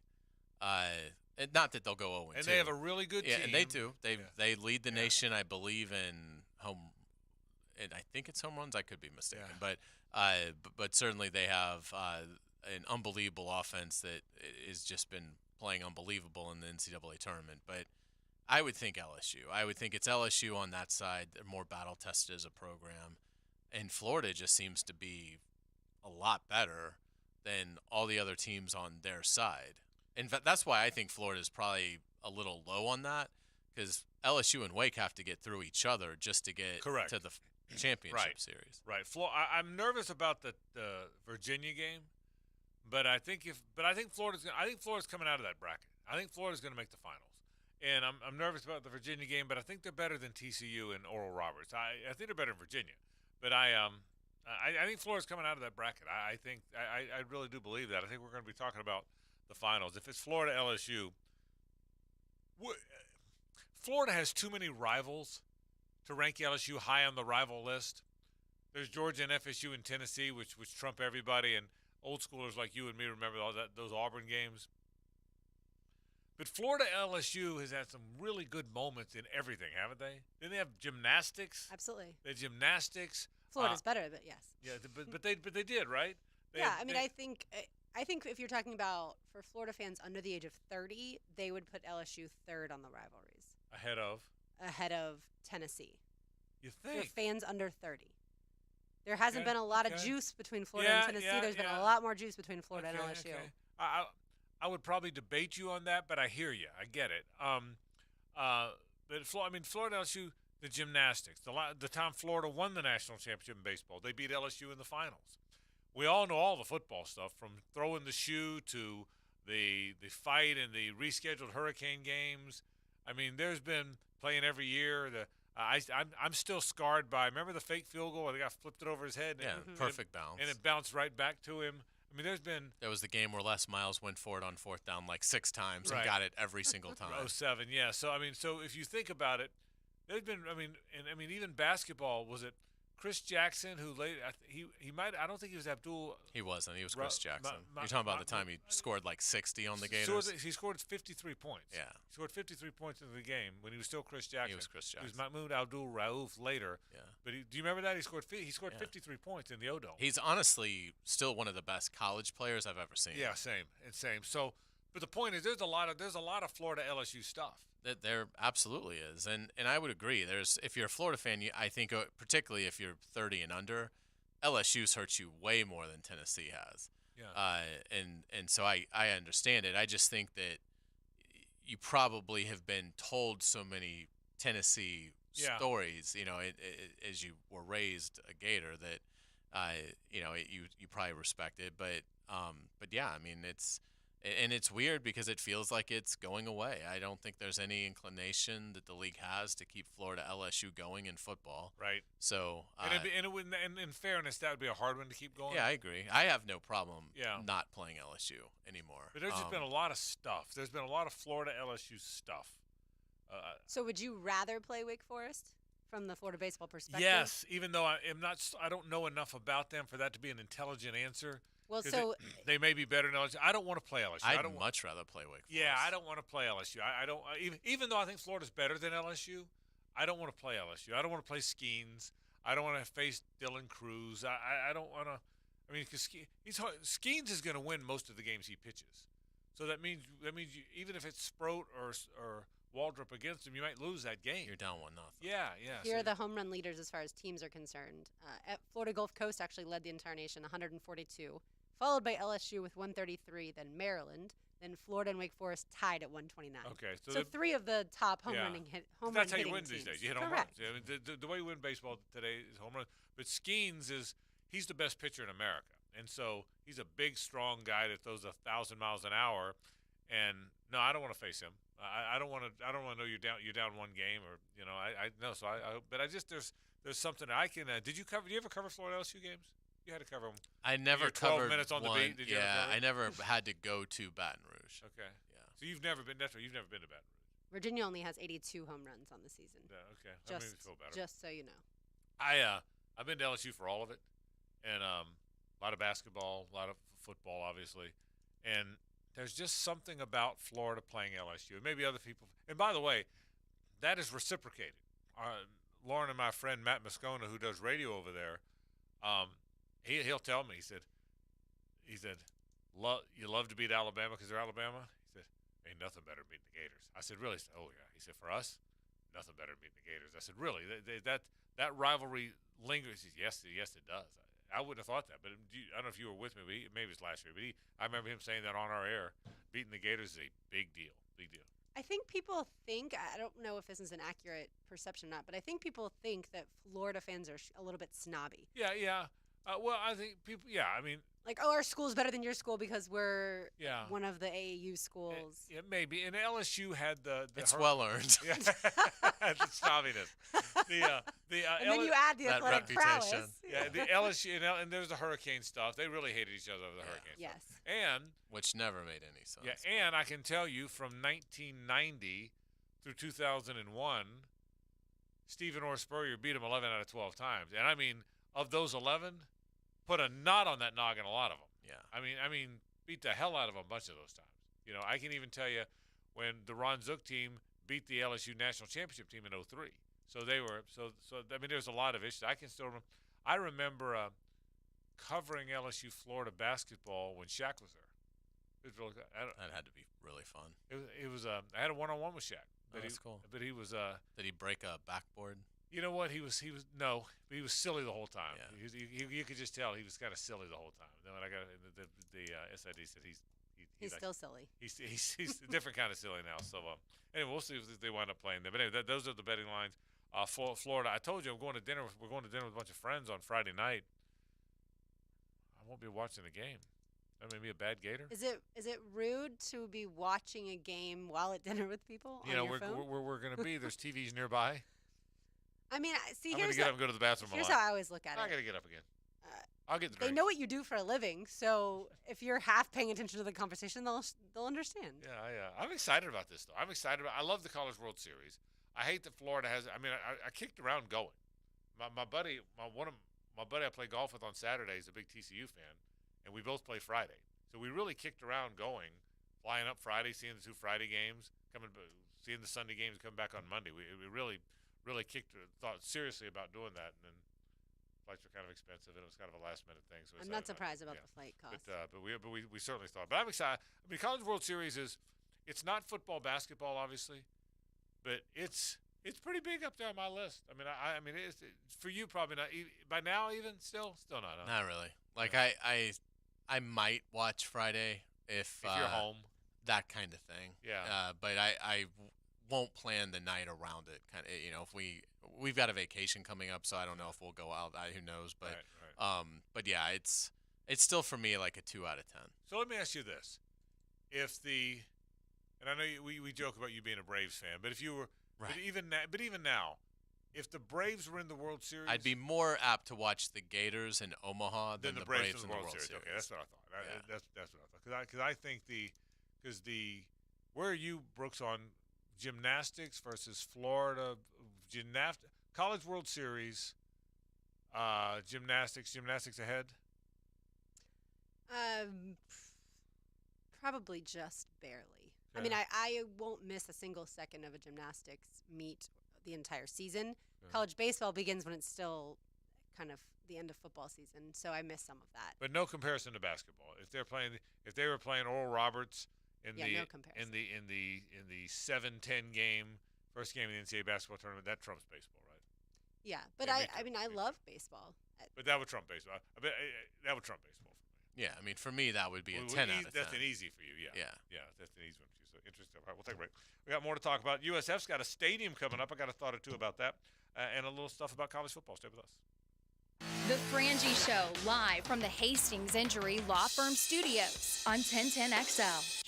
Hit back with Hastings. After the Frangie Show, Whit Ballou carries the conversation into the night. That's a voice I'd know anywhere. All the sports talk and hot topics you need to know about. You are the subject of much debate. Then it's Hacker After Dark, evenings on 1010XL. At Big Chief Tire, we're always looking for ways to better serve the Jacksonville community we call home. Frank Frangie here. We're proud to announce the opening of the 5th shop location in Orange Park to provide more Jacksonville residents with a locally owned auto repair business they can trust. Stop by the new shop today for all your vehicle needs, from brake repair to new tires and more. Visit BigChiefTire.com or call 904-932-0950 to schedule an appointment today. We keep Jacks rolling. June is the start of hurricane season. Now is the perfect time to make sure your home is protected from those storms by scheduling a complimentary roof inspection with Universal Roof and Contracting. And right now, get 15% off your roofing project, plus flexible financing. This offer expires June 30th and restrictions apply. Universal Roof and Contracting, proud partner of the Jacksonville Jaguars. License number CCC 1330747, CVC 1258484. UniversalRoof.com. Sports injuries are a common issue for both adults and children. Dr. George Barry here, and as a specialist in orthopedic care, the team at Barry Orthopedics and Sports Medicine here in Jacksonville provides comprehensive diagnosis and treatments of all types of sports injuries. With additional training in sports medicine and more than 30 years of experience, the team is available to care for your entire family and help you have fun and stay active. Visit us today at BarryOrthopedics.com. And don't forget to check out Breaking Bones Sunday morning, 7:30 on 1010XL. ITB Partners, the official financial firm for the station to beat inflation. Whoa, Dan. People don't want to joke about their money, not during these tough times. You mean they'd rather hear about how ITP Partners takes our money and makes us more money? Now you're talking. They make financial planning simple and easy to understand, even for a couple of slappies like us. Those guys have been serving hickets for 3 generations. Junie bugged me. I even got my son Juju being smart with his money in his 20s. It's never too early to talk with Chris Bryan, Dan Abel, Brian Wright, Reagan Wright, Jeff Hartman, and Craig Ross. Financial questions, ideas, or thoughts, email chris@itbpartners.com. This Date in Sports History is brought to you by Southeast Orthopedic Specialists.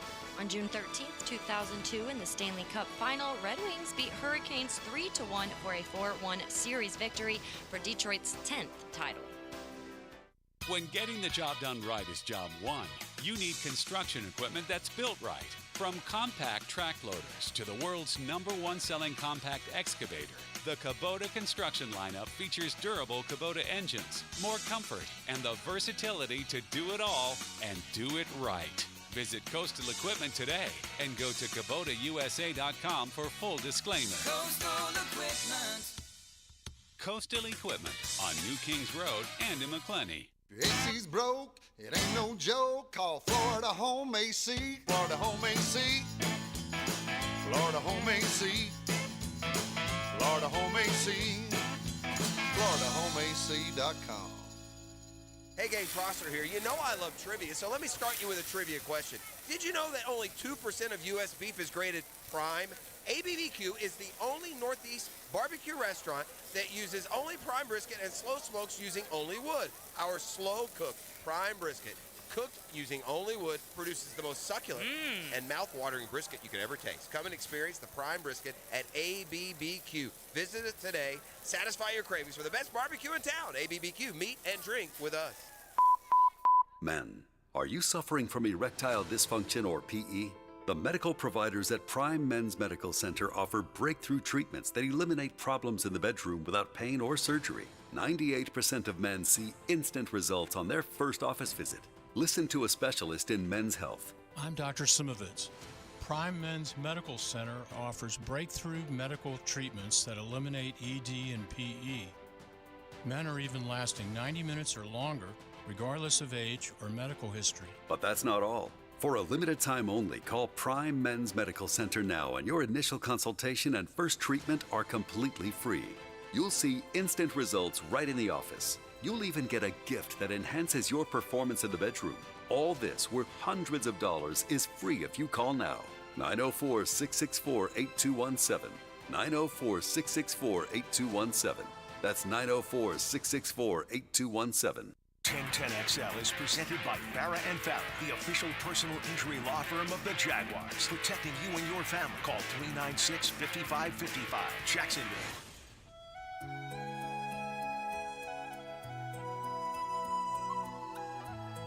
It's a Nimnicht Tuesday on The Frangie Show. Nimnicht, your friends in the car business since 1941.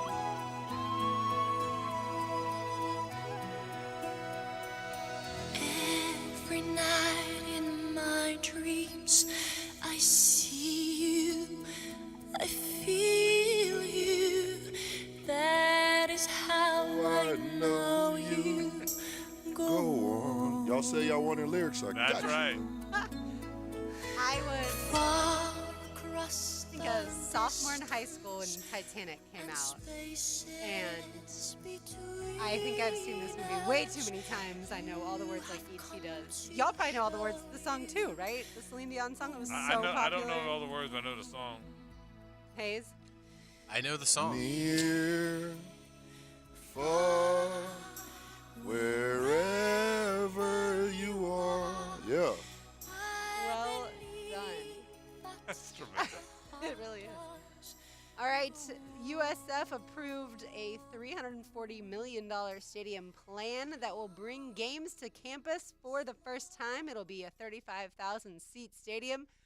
Frank, I think people automatically are going to think we're going to talk about the Jaguars playing there. We're not. We're just talking about USF building a stadium. But I'm glad they're doing it. And I don't know much or follow USF football closely, but college teams with a modicum of success should not be playing in the big NFL stadiums if at all possible. I can tell you, Howard Schnellenberger might have never left Miami. And Hayes, I don't know if you followed the story at the time or not, but might have never left Miami if they had built that on-campus stadium. Do you remember that conversation? They were going to build it. And if they'd built it, Schnellenberger would have won 8 national titles. I'm telling you, wouldn't he? I mean, he never would have left. And why do I want to think that the Disney, not D-I-S-N-E-Y Disney, but was it Donald Disney, D-I-Z-N-E-Y, was going to pay for a stadium down there? Wasn't there a stadium? Do you remember that guy, the rich guy, Disney with a Z? Yeah, vaguely.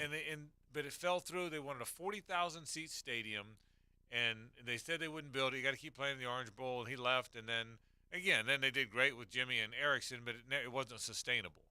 I think one of the best things UCF ever did, which made them good, which made them a 10-12 team winner, which got the game winner, which got them attractive enough to go to a Power 5 conference, was because they built that stadium. I'm telling you, if they continue to play in the Citrus Bowl, Hayes, that never would have happened. I really believe it. And I think that is the impetus for USF doing the same thing. Yeah, I think it's a great move for USF. You need an identity, and it's just hard to have that when you're sharing a stadium. And so I will say I'm frankly stunned at how USF was not able to capitalize at all on that great season that they had, what seems like 15 years ago, where they were the second-ranked team in the BCS for at least a couple weeks.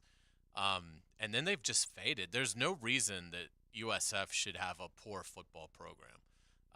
Again, with all the players in that area, they should be able to be a respectable football program, and they haven't been for far too long. So this is a really positive step forward for them. There's no reason UCF should be miles ahead of USF, and I think that's how it stands today. I mean, I think UCF is light years ahead of South Florida. We are not the only ones with renderings. When you see the renderings of the I love stadium, rendering. You give me a good rendering. It looks fantastic. And yeah, I think it also, not just football-wise, I mean, that certainly is great, but it also adds to the on-campus experience of every single student that goes to the University of South Florida. Yeah, There's something special about waking up on game day and everybody tailgating around that stadium. Yeah, and I really do. I think there's something special about it. I think there's something special about playing on your campus. And you know what? Playing in a 35,000 seat stadium, that's about right, isn't it?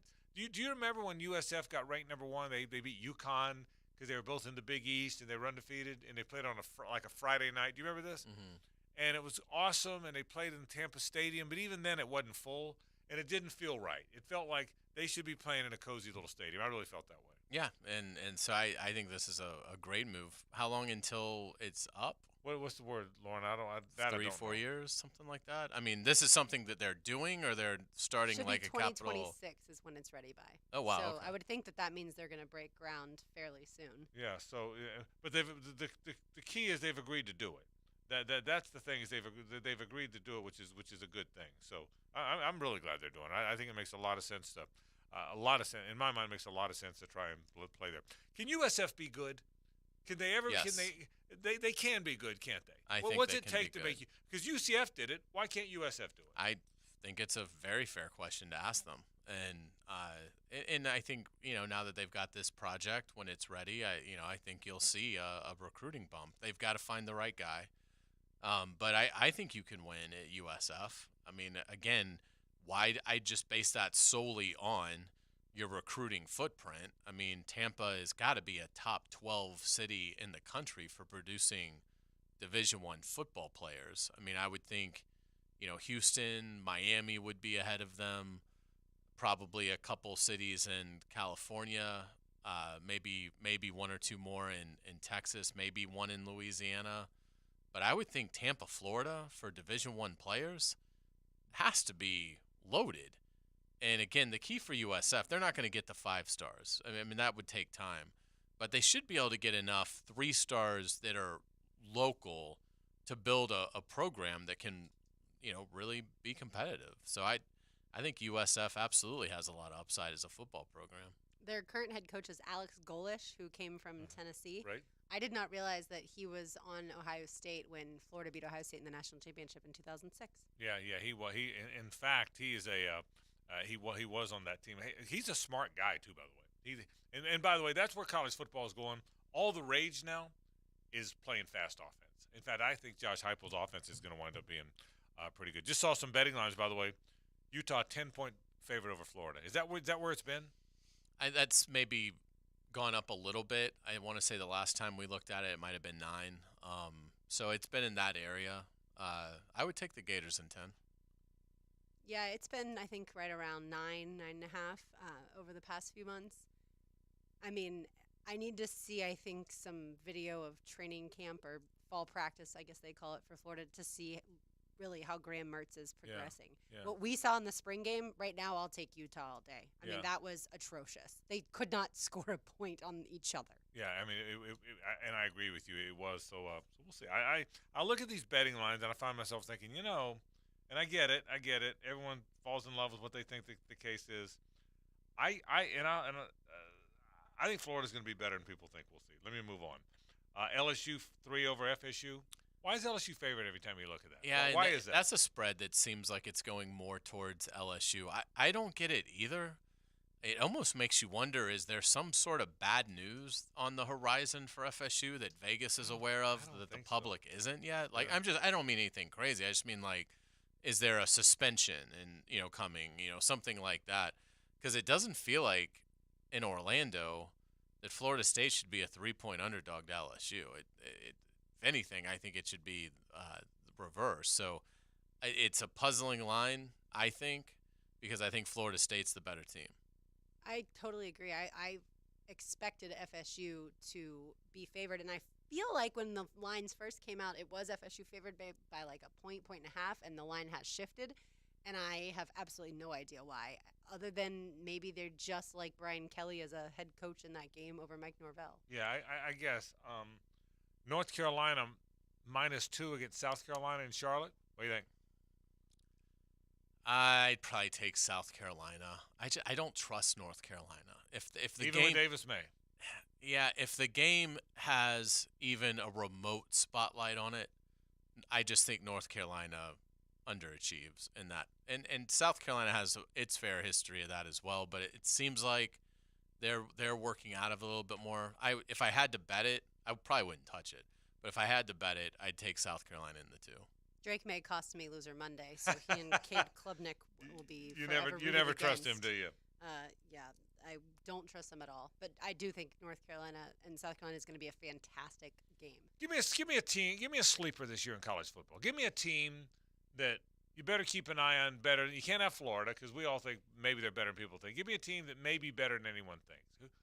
Surprise me with the college football. I mean, what are you saying? Like top 15 team that might make the playoff, or are you looking at team that no one is expecting anything from that might win like 9 games? Either. Pick one or the other. Give me something good. I'll say Notre Dame to make the playoff. What's you? I will go out on a limb and say Texas A&M. Okay. Because they had a really good roster. You want me to give you one? Sure. Auburn.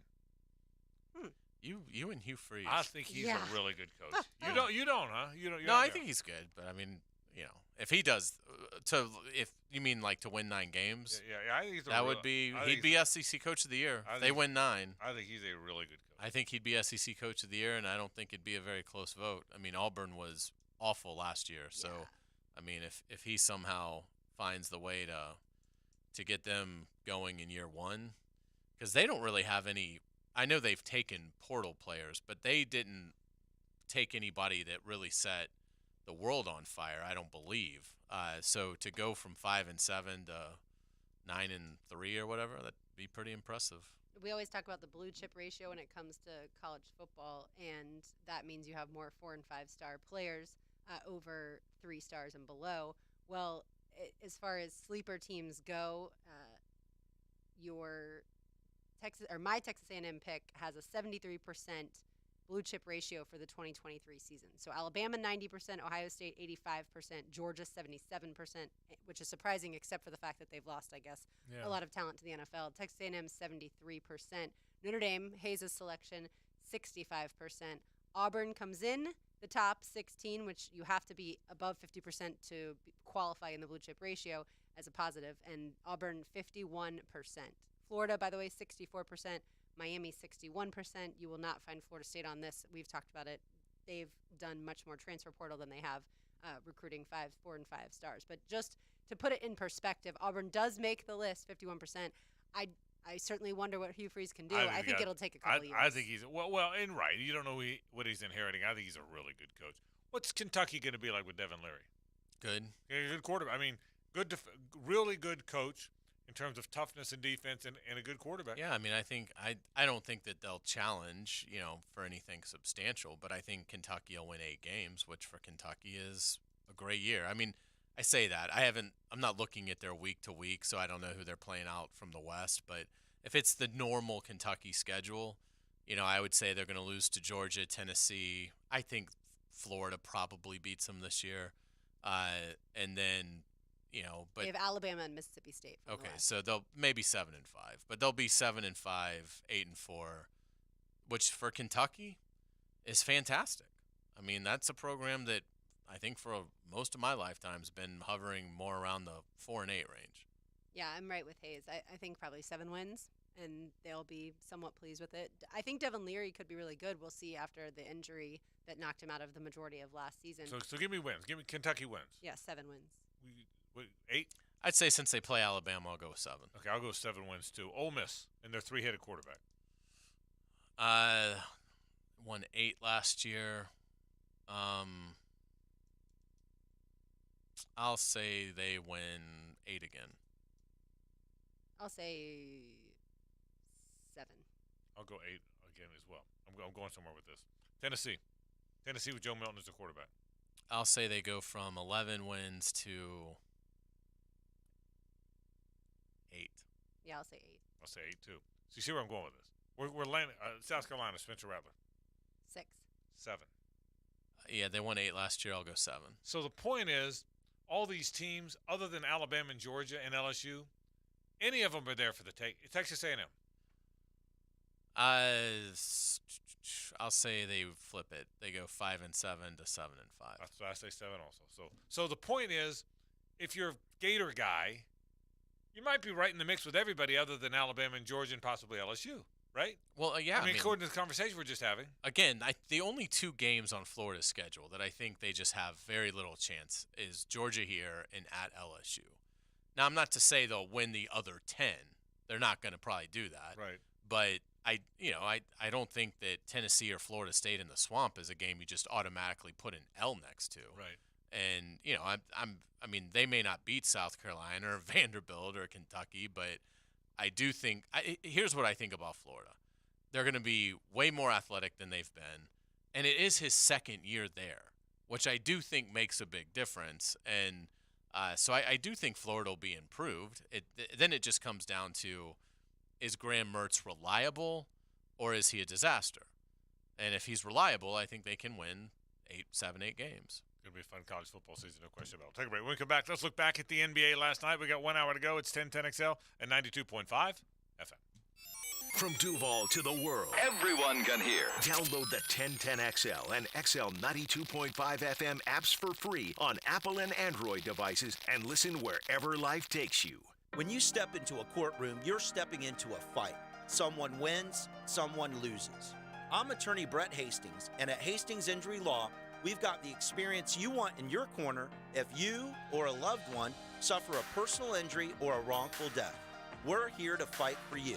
So if you get hit, hit back with Hastings Injury Law, offices Jacksonville. Find us on the web at 904hitback.com or call our 24-hour helpline, 904-HITBACK. Do you have a lift station at your business? Duck Rooter Plumbing and Septic Services would love to be your maintenance provider. Give us a call for a quote today, 904-862-6769, or online at duckduckrooter.com. Hey everybody, Mike Dempsey here for Pella Windows and Doors. These intense summer storms are a good reminder to visit the Pella showroom on Phillips Highway. Check out Pella's new Hurricane Shield and Defender series. These amazing windows exceed all coastal requirements for storm protection. Seriously, they can withstand the impact of a 2x4 shot out of a cannon at 50 feet per second. You want quality, style, and protection? Visit PellaJacks.com and the showroom on Phillips Highway right next to Tesla. That's Pella Windows and Doors. Trivia Tuesday, $5 Whiskey Wednesday, Thirsty Thursday, Discount Cocktail Friday, live music Friday and Saturday, MLB Baseball every week. Players Grill has something for you all week long. Players Grill Miramar, where the neighborhood meets. Are you drowning in credit card debt? Want to get cash out of your home's equity? Loan Pronto can now do it in less than a week. Hey, it's Prosser here, and that's right. Loan Pronto's Equity Express line of credit just got even faster. You can get $50,000, $100,000, or even $200,000 in as little as 5 days. And you don't even have to touch your primary mortgage, so you can keep that 3% rate intact. Just get the money you need and pay off all those credit cards, or get that home improvement project started. With this revolutionary program, you can access up to 90% of your home's value, and in most cases, there's no appraisal. Stop paying insane interest rates to the credit card companies and get tens or even hundreds of thousands in cash in as little as 5 days.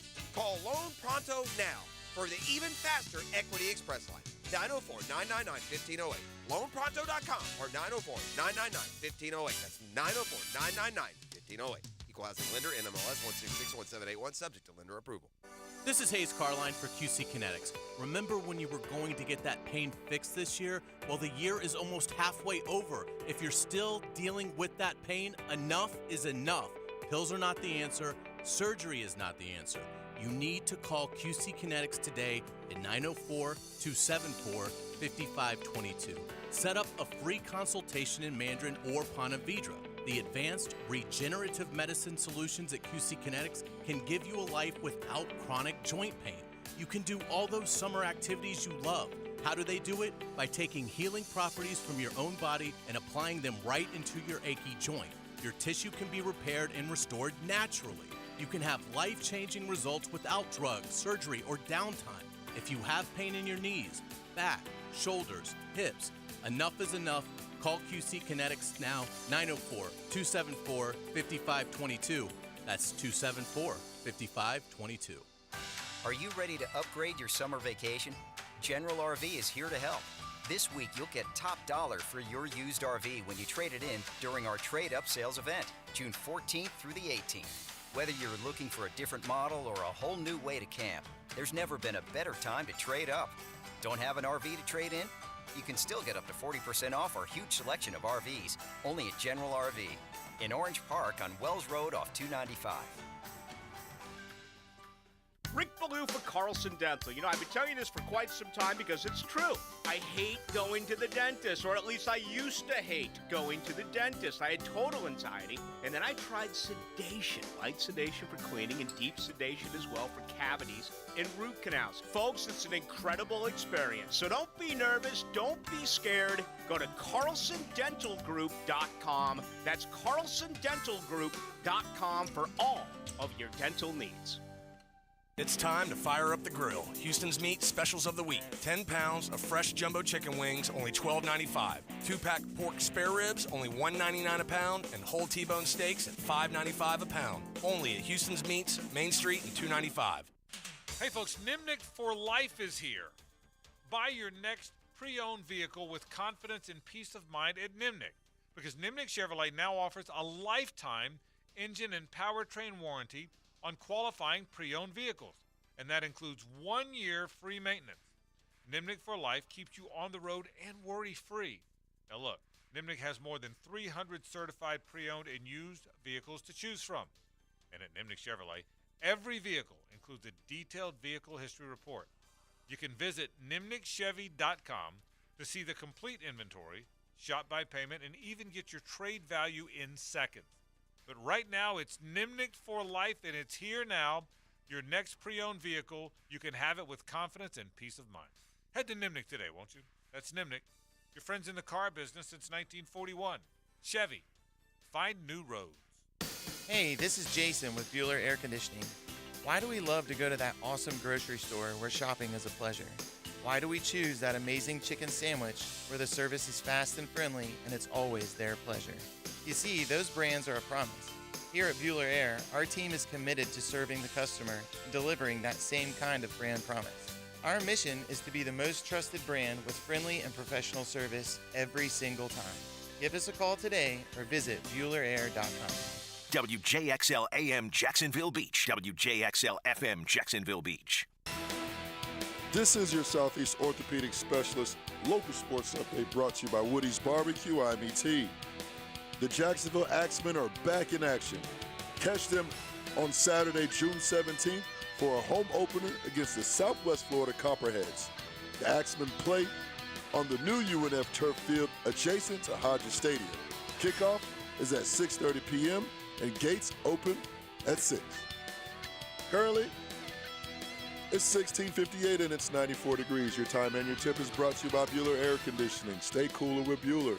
Stay tuned for more with the Frangie Show right here on 1010XL and 92.5 FM.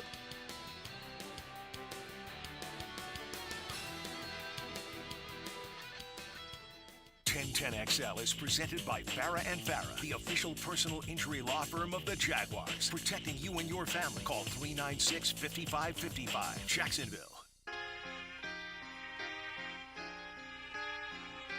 It's a Nimnik Tuesday on The Frangie Show. Nimnik, your friends in the car business since 1941.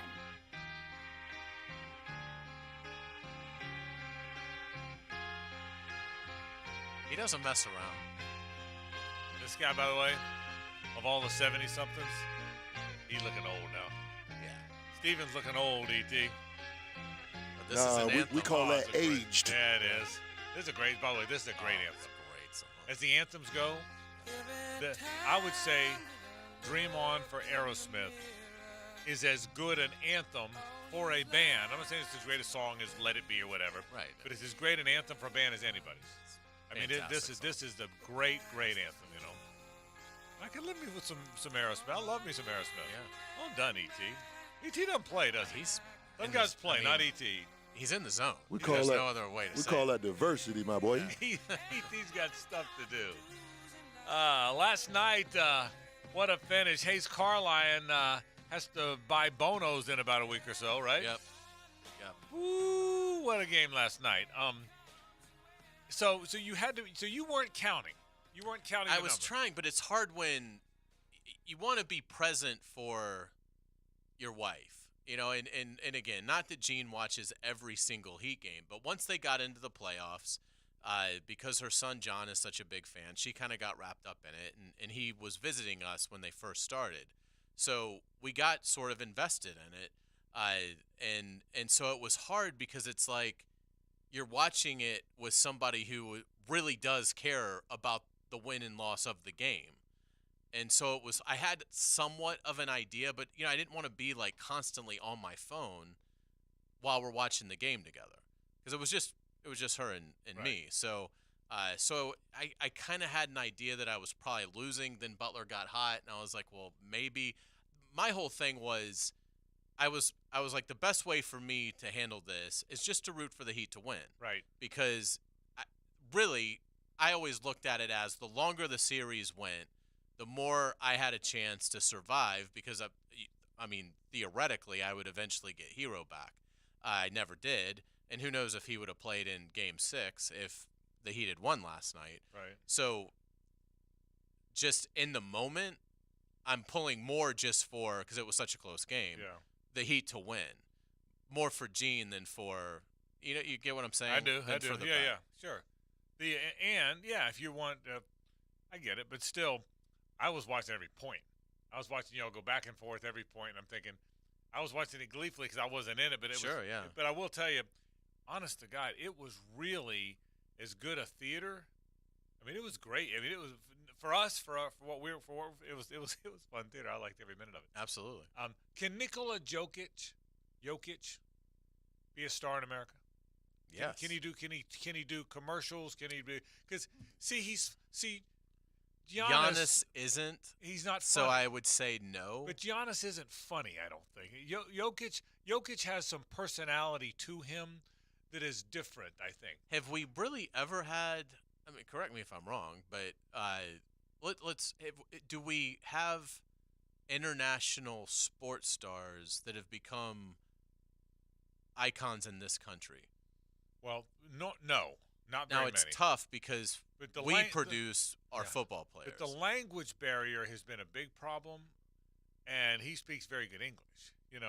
So, but no, not very many. No, I mean, I'm trying to think. Not because I would even say like Federer and Nadal and Djokovic have never been. No, they like, haven't. They are worldwide megastars, right? But not here. No, you're right about that. I mean, Navratilova.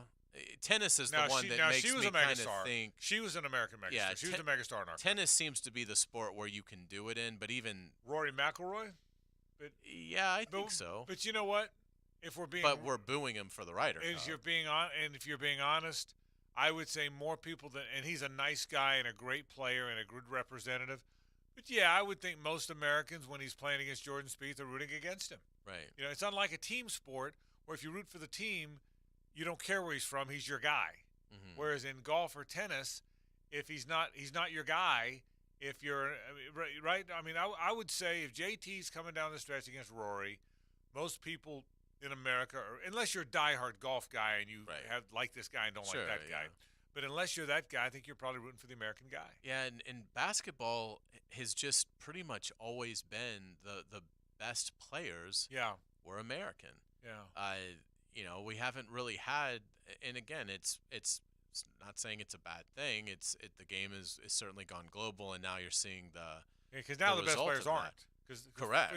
It's really the first time we've ever had a wave of foreign players who are the best players. That's never happened. I think they're talking about perhaps tweaking the All-Star Game format to be like the Ryder Cup, which I think would make a lot of sense. Yeah, that'd be a lot of fun too, wouldn't it? I mean, I think you could have a really competitive game. I mean, just the fact that you'd have Giannis and Jokic on one side would certainly make the international team, and obviously there's a lot more players, but so yeah, I mean, I would assume, I guess in boxing, maybe it would lend itself a little bit to it. But there's never been a boxer. Yeah, Lennox Lewis wasn't a big star. No, he was not. There's never been a boxer that's a big star here. Conor McGregor. You know what? Good point. Colin McGregor kind of was, wasn't he? Yeah. He was a big star, and he was in all the commercials. You're right. Good call. I'll say this about boxing. Shohei will test it in baseball. Shohei will test it. McGregor's a good call, though. That's because we all know him. Yeah. Whether you like him or not, everybody knows Yeah. him. He's in the commercials. Yeah. He But I still think you're going to see the massive endorsements go to the Jason Tatums before you're going to see them go to the. Yeah, I agree with that. You know, I agree with that. By the way, speaking of boxing, I was thinking about this the other day. E.T., you a boxing fan? A little bit. A little bit. You used to be, right, Hayes? Yeah, I mean, I loved it as a kid. Because boxing isn't a very big deal anymore, and it's not, even though the boxers are still the richest athletes because of the pay-per-view purses and the pay-per-view generated purses. The one thing I wonder about, how would Tyson Fury do if he was fighting against the great boxers of old? He'd get annihilated. Do you think? I think. I'm not.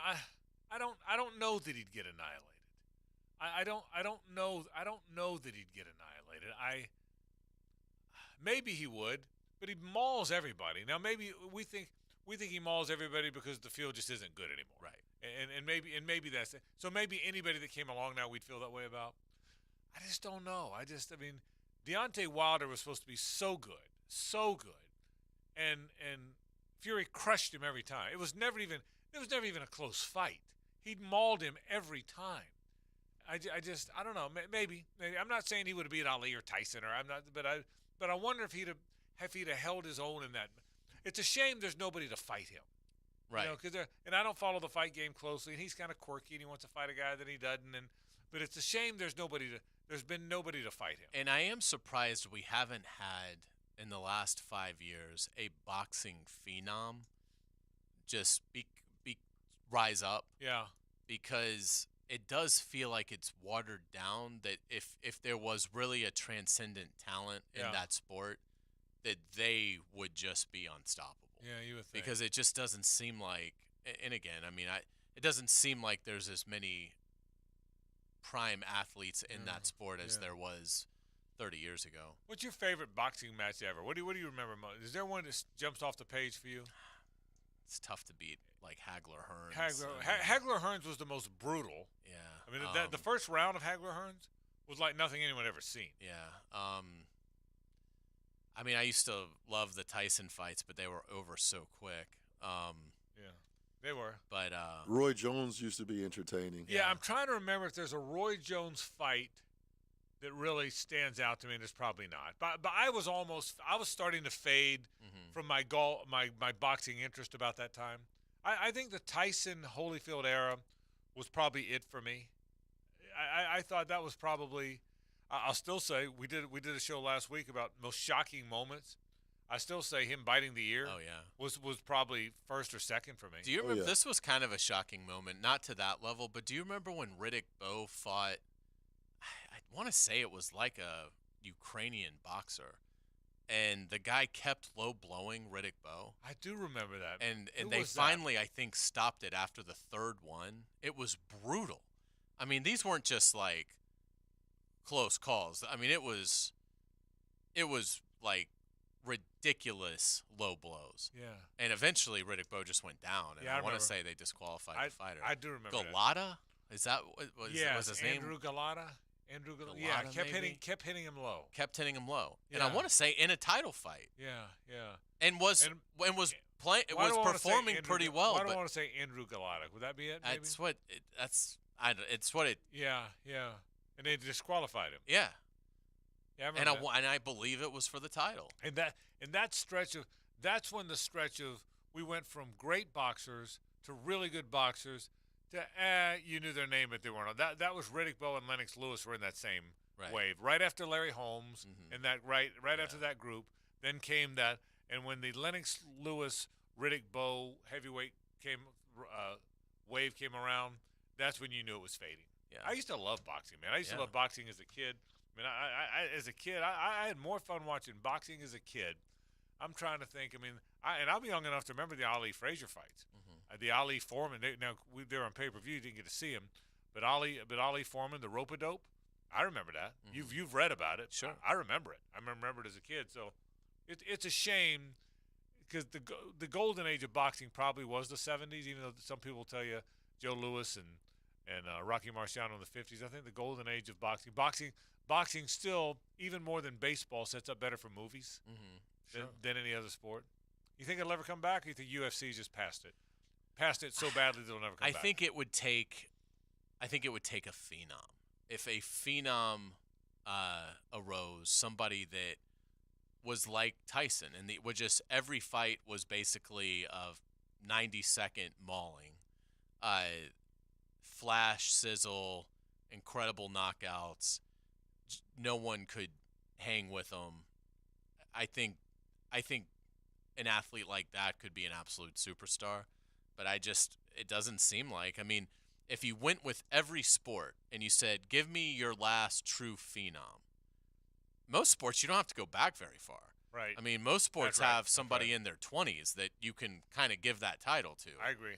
Boxing, I don't think's had one in 20 years. And if they have, nobody knows that he is. Again, because I'll go back.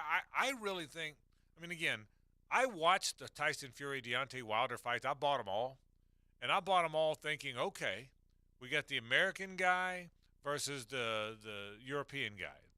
We've got, or the English guy, whatever he is. We've got, two gigantic. They're both 6'7", 6'9". They're both big guys. It's a very hyped fight. Fury is great at playing to the hype. He comes in on the throne and whatnot. Yet Fury mauled him. It would have been better if one had won one and one won the other, right? Yeah. So I don't know. As I watch this, I think to myself, whew, I miss those days. I miss those days badly. So we'll take a break. We come out and tell a little golf. You want to tell a little golf? Absolutely. U.S. Open. There's a U.S. Open this week. There's night golf. I know you hate it. I love me some night golf. There's night golf coming up. That's after this. Stay with us. The Frangie Show, live from the Hastings Injury Law Firm Studios on 1010XL. Hit back with Hastings. It seems to me that what you folks need is a hero. Yeah? I happen to be a hero. And who are you? 1010XL. We need a professional hero, not an amateur. Here's Linda Beaver. We know that you have options when it comes to buying or servicing your vehicle. We also know that not all experiences are created equal. We promise when you choose to do business with Beaver, you will always get thoughtfulness about your time and hard-earned money, a team member motivated by desire to help you, and in lifelong relationships with a team that cares. Pair all that with a huge selection of inventory. You can't go wrong with Beaver Toyota in St. Augustine or Beaver Chevrolet in Jacksonville. We promise we're here to wow ya. Father's Day is coming up, and what better way to show your dad you care than with a gift from Woodcraft? Whether he's a diehard football fan or a golf enthusiast, we have the tools and supplies to help him create something he'll love. From personalized signs to custom golf club holders, the possibilities are endless. Plus, our experts are always here to help you with any project. So don't drop the ball this Father's Day. Head over to Woodcraft today. Woodcraft, the home of champion dads. David Garrard here. Once again, Southeast Orthopedic Specialist has eased my knee pain with PRP treatment. PRP is a platelet-rich plasma concentrate that promotes tissue repair naturally. If you are dealing with pain or an injury, ask your doctor, a Southeast Orthopedic Specialist, about PRP to determine if it's right for you too. Relieve pain and get back to life. SOS. Southeast Orthopedic Specialists. More than qualified to handle your roof. Call J&M and we'll show you the proof. Check with our customers and they all say only one way to go, the J&M way. We take pride in doing quality work at a fair price, and you can finance your new roof for as low as $139 per month. J&M Roofing, under the umbrella. Call 800-640-4594. License number CCC 1331951. Chad and Sandy Newman have a promise for you at chadandsandy.com. Your home is going to be sold guaranteed, or guess what, gang? They will buy it. Right now, it is prime home selling season. Home buyers are actively looking. Mortgage rates are stabilizing. It's the ideal time to get your home sold for maximum dollar. So any problems you think you may have, whether you want maximum equity for your home but not sure how, or maybe you're worried about costly repairs or upgrades, don't worry about all those, because chadandsandy.com have a promise for you. They guarantee your home sold at agreed upon price and deadline, or they will buy it. Denny and Patty in Waterfront Manor said another agent failed to sell our luxury waterfront home. We were tired of waiting, so we had moved out. It was costing us a fortune. We decided to put Chad and Sandy's guarantee to the test, and they did it. Our home sold in 12 days for $56,000 higher than the previous agents even suggested. Call Chad and Sandy, or better yet, go to chadandsandy.com. That's ChadAndySandy.com.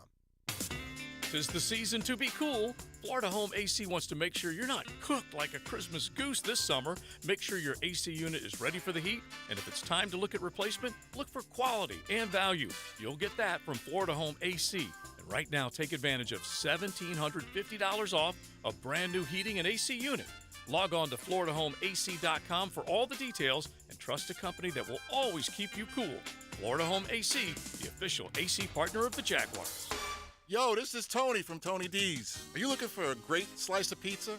Well, we have about 12 varieties. Most places won't have slices of pizza after lunch. At Tony D's, you can get a slice all day. It's always fresh at Tony D's Pizza. Bay Meadows and 295. No dental insurance? No problem. Introducing the Care Plus program from the dental offices of Dr. James McCall. For only $625 per year, you will receive 2 cleanings and dental exams, a full set of x-rays, plus 1 emergency dental exam and x-ray. You'll also receive a 20% discount on all other services offered. Kids 12 and under will receive the same program for only $525. Call Dr. McCall today at 620-9225.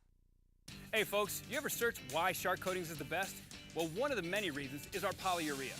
We don't just buy it from anyone who has it in stock. We custom blend ours, specializing between summer and winter blend, providing you with the best product for our area. After grinding the concrete, that polyurea will form a permanent bond at the molecular level and will not pull away like epoxy. With Shark Coatings, not only will your garage look awesome, but your pool deck, patio, or driveway will too. See how Shark Coatings can make a difference for you. Call, click, or text today. They're the guys you want to talk hunting and fishing with. Perfect case. Captain Kevin, Captain Kirk, and Jeff Lageman. Let's go to the woods, y'all. On the Nimnicht Outdoor Show, presented by Duck Duck Rooter. 7 to 10 every Saturday morning on 1010XL. 1010XL is presented by Farah and Farah, the official personal injury law firm of the Jaguars. Protecting you and your family. Call 396-5555. Jacksonville.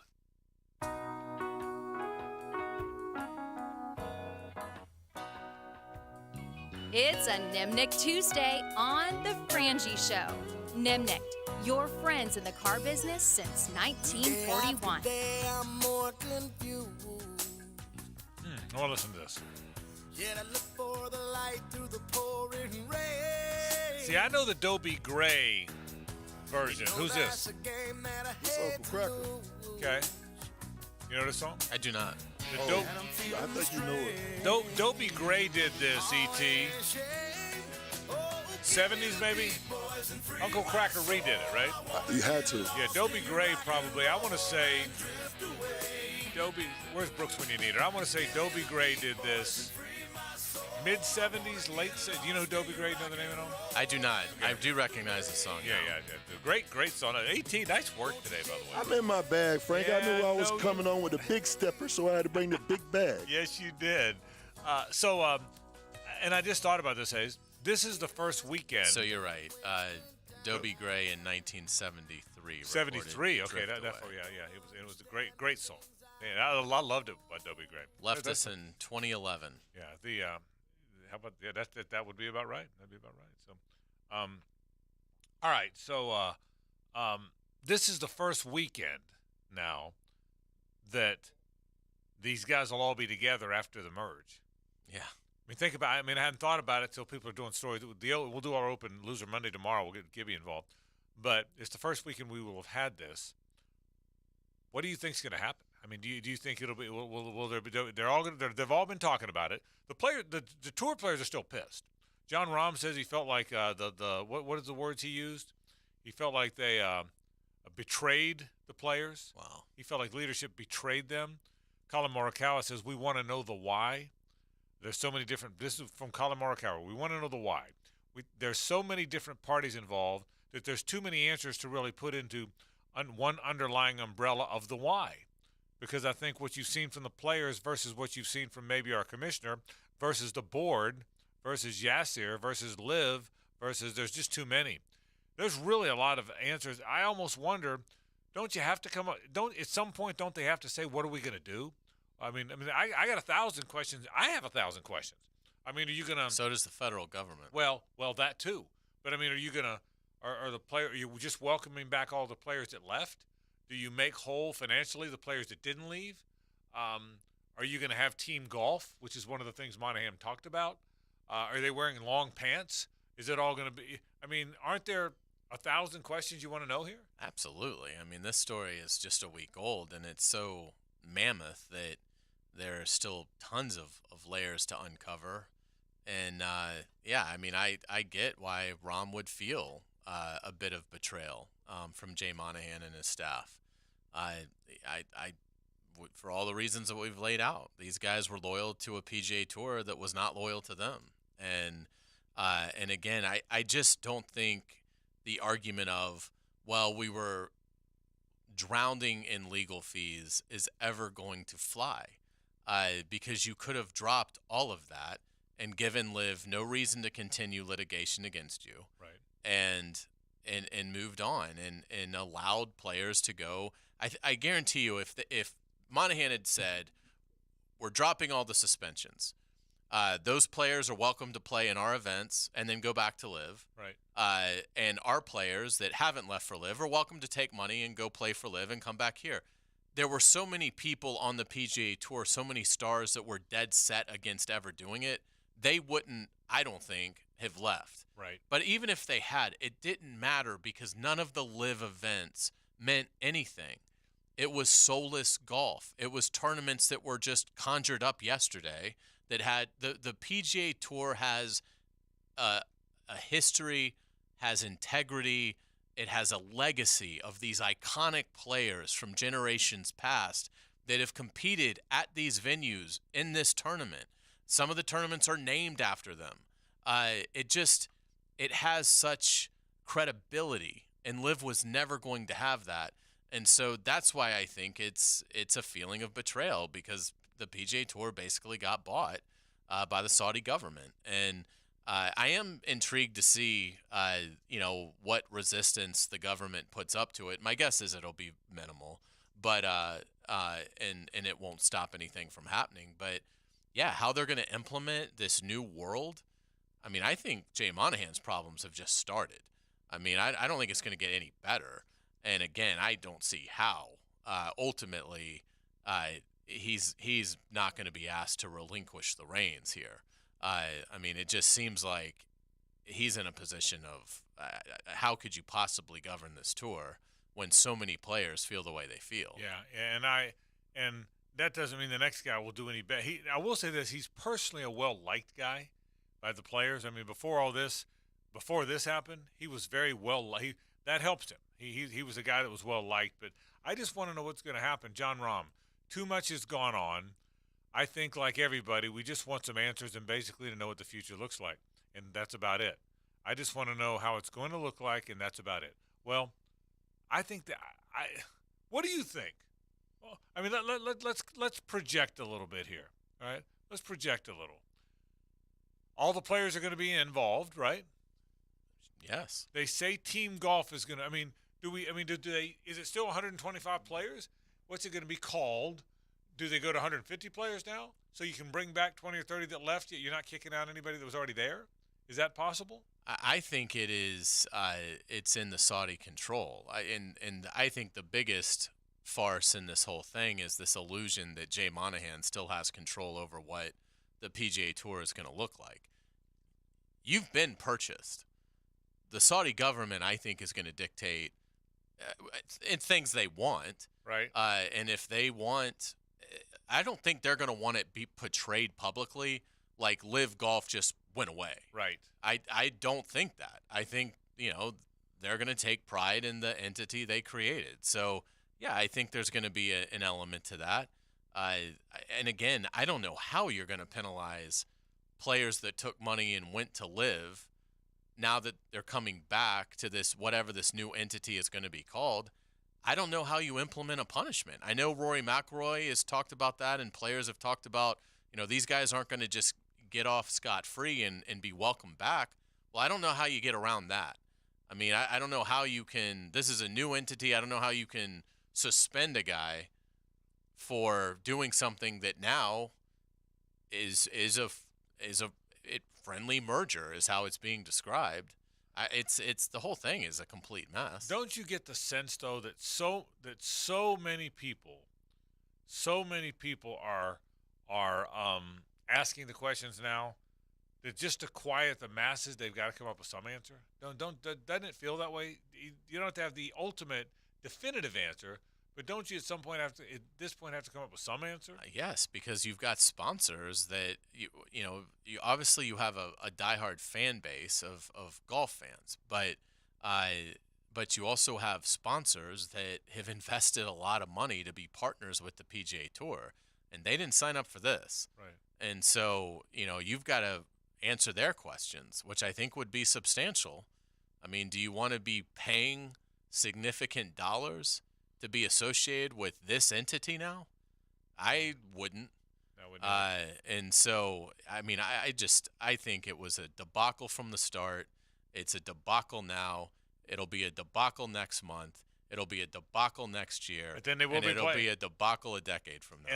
And whereas I agree with everything except for the decade from now, because I just don't know that, but I agree with everything else you said. Yet they're going to do it. They're playing. They're all playing. They're all playing together. I think that's not the irony here too, but the reality is they're playing. I think what you're probably going to see is interest in the PGA, whatever the new entity is, whatever the PGA Tour becomes. I think interest in that is going to really fade. I think you will still see heavy interest in the major championships, which the PGA Tour does not control. Yeah. So they will not, this new golf entity will not control. Now, it does affect the Players' Championship. I mean, I don't know how, that's going to hold up, but the Masters is still going to be the Masters. The PGA Championship is still going to be the PGA Championship. That's not affiliated with the PGA Tour. U.S. Open is governed by the USGA, and the Royal and Ancient has the British Open. So I think, golf is I think it's going to really suffer, whatever this new entity is. And that, that's unfair to players that had nothing to do with it, that wanted to remain loyal to the PGA Tour. And, I could be wrong, but I just think you're going to see the sport gravitate way more towards the majors, whereas I really think the sport was doing a good job of becoming something that casual fans were watching all year long. It didn't have to be a major to watch a golf tournament. Right. Whereas now I think for a lot of their audience, it's going to have to be a major. Yeah, the whole thing will be interesting. I just want to know who's playing against whom. I'm only half joking about the long pants. I'd like to think that if the tour is involved, there's going to be some rules they're not breaking. Wouldn't you think? If the Saudi government wants them to be in shorts, they will be in shorts. You think? Wow. You think it'll be 4-day tournaments? That I think probably, because I think that there's enough. I think they're going to have to be 4-day events. You would think, and right? That's something that I don't think I don't know why the Saudi government would be interested in less inventory. That almost felt like it was more of the Greg Norman, Phil Mickelson. Yeah. Let's play less and earn more. But my guess is you'll see the 4-day events to maximize the dollars that can be made. And that's what golf is. That's what the majors are, which they're all going to be playing. I guess they'll all be back at the Players, right? Absolutely, yeah. And who knows where that will be scheduled? I mean, again, it's a whole new entity. That's a good point, too. So who knows? The Players' Championship may not even be called the Players' Championship. So we don't think it'll – yeah, I guess you're right. I mean, I guess I've been naive about this, Hayes. I kept thinking it was still going to be the PGA Tour. We'll just bring those players back, and Liv will have some sponsorship rights. But you don't think that's it. Well, it's not it, is it? It's not, because it's a for-profit company. Right. So whatever the new entity is no longer a nonprofit. Now, the PGA Tour is maintaining its nonprofit status. Right. But this new entity is going to be for profit because the Saudi government wants to make money on it. Yeah. So, I mean, who knows? Who knows what they come up with? Will it still be called the Byron Nelson? I doubt it, because my guess is Byron Nelson's family is going to say, no, we no longer want to be associated with this. Yeah, it's going to be really interesting to see. And here's the other question. when do you announce what? By now, somebody's got to have an idea what they're doing. By now, Jay and the Live people have to have at least a framework, right? They may not know details, but they have to have a framework of what it's going to look like. Have to know. I mean, even though the players have not been told, there's got to be a framework in place, doesn't there? You would think, but this thing came together so fast and blindsided so many that I have to believe that what they submitted in the press release is probably as far as they've gotten, because I'm sure that Monahan and his people, I mean, have you had time to do anything else other than damage control? Not really. I mean, they're fielding letters from senators about this. Yeah. So, I mean, I can't imagine that they've had a lot of time to have powwows about what it's going to look like. You're right. Good point. Well said. All right. Let's take a break. Almost out of time. We'll take one more segment, then we'll say hello to Taylor from Helmets and Heels. You know, Taylor and I, we're enemies today. Did you know that? Big I mean, rivalry. we haven't spoken. Yeah. We haven't even looked at each other except for the glare. It's a little awkward. I mean, there's no question. It's a little awkward. Pirates-Cubs tonight at 8 You guys o'clock. are friends. Maintain that, the friendship has to come first. Yeah, you think, but You I'm just telling you, is Testies that got in this building today? I don't know if that's true or not. I mean, when she gave you that atomic wedgie, I was concerned. We'll be back to wrap the program. Stay with us. The Frangie Show, live from the Hastings Injury Law Firm Studios on 1010XL. Hit back with Hastings. This is Brent Musburger's VSIN Action Update on 1010XL. Brought to you by Duck Duck Rooter Plumbing and Septic Services, a proud partner of the Jacksonville Jaguars. Now, here are the latest lines from my guys in the desert. The Denver Nuggets win the NBA championship on Monday night, beating the Miami Heat in Game 5, 94-89. They hold Miami to 18 points in the fourth quarter. It was their first NBA championship, and Nikola Jokic was the series MVP, had 28 points and 16 rebounds. He had 10 triple-doubles in their postseason run, where the Nuggets went 16-4. So what about next season? The Nuggets are the favorites to repeat at plus 460, or at plus 480. The Boston Celtics are plus 500 to win the title. Phoenix with Kevin Durant plus 700. I'm Tony Desiri on 1010XL, brought to you by Duck Duck Rooter Plumbing and Septic Services, a proud partner of the Jacksonville Jaguars.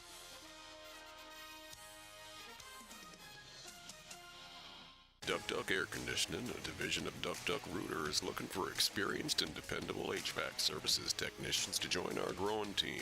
Duck Duck Air Conditioning is committed to delivering the highest level of service to our customers. Successful candidates will be hardworking, dependable, possess strong problem-solving skills with at least 2 years of HVAC experience. Ready to get to work? Please visit our website at duckduckac.com and click on the careers page. We look forward to hearing from you. That's duckduckac.com. Duck Duck AC is an equal opportunity employer. Frank Frangie here for Stanley Pools. There's a reason Stanley Pools is a family tradition of fine swimming pools. It's locally owned and run by the Stanley family since 1988. I've trusted Stanley Pools to build and renovate our pool, and they do a fantastic job of maintaining it. I've recommended Stanley Pools for years for pool construction, repairs, maintenance, and renovation. Call Stanley Pools at 269-7277 today to transform your backyard. That's Stanley Pools, 269-7277. Jacksonville has some junk, and J-Dog is removing it. They're here to do the dirty work. You don't want to remove and dispose of large furniture or appliances yourself? Call J-Dog. Here now, proudly serving you, removing junk from your home or business. They can even handle small demolition projects, and they're still donating local items to veterans in need. So let J-Dog do the dirty work for you. J-Dog Junk Removal. Veteran-owned and operated. JDog.com. There's a new butcher in town. We're talking a vacuum marinating, sausage grinding, take and bake siding, value pricing, full service butcher. And our name is Southern Steer. Now open in Ortega. For tasty tips and juicy breasts, choose Southern Steer Butcher. Hey, if you want an insurance agent you can trust, and insurance really matters, you want the best guy in town, my guy Craig Dewhurst at State Farm. You know State Farm is as good as it gets. Craig Dewhurst has done it for the longest time. 940-9740 is the number you call. Homeowners, life insurance, automotive. He does a great job. And then when something goes wrong, he really does show up. It's not just a Jake from State Farm commercial guy that shows up. Craig Dewhurst shows up, and I can tell you he does because I've had it happen. You want an insurance agent you can trust? How about the best guy in town? You're really going to like this guy. Craig Dewhurst from State Farm at 9740. Wouldn't it be great if you could ask a woman what she's thinking? Lauren Brooks, Taylor Dahl, and Mia O'Brien. What a world that would be if you could just ask a woman what she's thinking. Helmets and Heels. Driven by Tire Outlet. And presented by Underwood Jewelers. Tuesday nights at 6. On 1010XL. Quitting nicotine isn't easy, which is why Tobacco Free Florida offers free tools and services like free 2-week starter kits of quit aids. We're also trying out music to help motivate smokers to quit. Not another cigarette would be late. Now there's someone living tobacco free. It's you. Wow. Okay. Maybe we'll just stick to the ways we know work. Visit tobaccofreeflorida.com or call 1-877-YOU-CAN-NOW for free nicotine patches. Mike Dempsey for Tire Outlet. Are you looking for the best deal on your next set of tires? Tire Outlet never falls flat. We offer the best selection, best quality, and best prices on tires so that you can find the right ones for your vehicle. With over 40 years of experience, 15 locations across Florida, and a legendary price match guarantee, you can trust that your vehicle is in great hands. Our skilled technicians are ready to maintain and repair your vehicle to keep it operating its best. Tire Outlet. Wholesale prices, premium service. Tire Outlet. Men, are you suffering from erectile dysfunction or PE? The medical providers at Prime Men's Medical Center offer breakthrough treatments that eliminate problems in the bedroom without pain or surgery. 98% of men see instant results on their first office visit. Listen to a specialist in men's health. I'm Dr. Simovitz. Prime Men's Medical Center offers breakthrough medical treatments that eliminate ED and PE. Men are even lasting 90 minutes or longer, regardless of age or medical history. But that's not all. For a limited time only, call Prime Men's Medical Center now, and your initial consultation and first treatment are completely free. You'll see instant results right in the office. You'll even get a gift that enhances your performance in the bedroom. All this, worth hundreds of dollars, is free if you call now. 904-664-8217. 904-664-8217. That's 904-664-8217. Jimerson Burr is a full-service, Florida-based commercial law firm that has experience and capabilities to handle any legal issue a business is confronted with. Learn more about what they can do for you at jimersonfirm.com. Hey Jacksonville, this is Crystal, COO with Remedy Staffing. As employers, labor trends continue to keep us guessing. Is the job market strong? And what is worker availability going to look like? Well, February's BLS job report indicated that we have a hot job market and that Jacksonville's unemployment rate is 2.5%, 1% lower than our national average. So if you're interested in workforce solutions and how our team can help you, please call or text me at 904-329-9802. Prosser here for Lifetime Enclosures and Lifetime Flooring. With the weather now hot as can be, look ahead and get that backyard ready for fall with a new open-air or screened-in enclosure. Maximize the space you have and make it great with Lifetime Enclosures and Lifetime Flooring. They truly are the best in the business. So if you have the space and the idea, give them a call today. Lifetime Enclosures and Lifetime Flooring. Showroom just off Phillips Highway. Tell them Prosser sent you. We've all seen great overtime games and thrilling finishes, but when it comes to having a big time, knowing when to say when is key. Budweiser reminds you to win the day and night by designating a driver. That's a victory every time.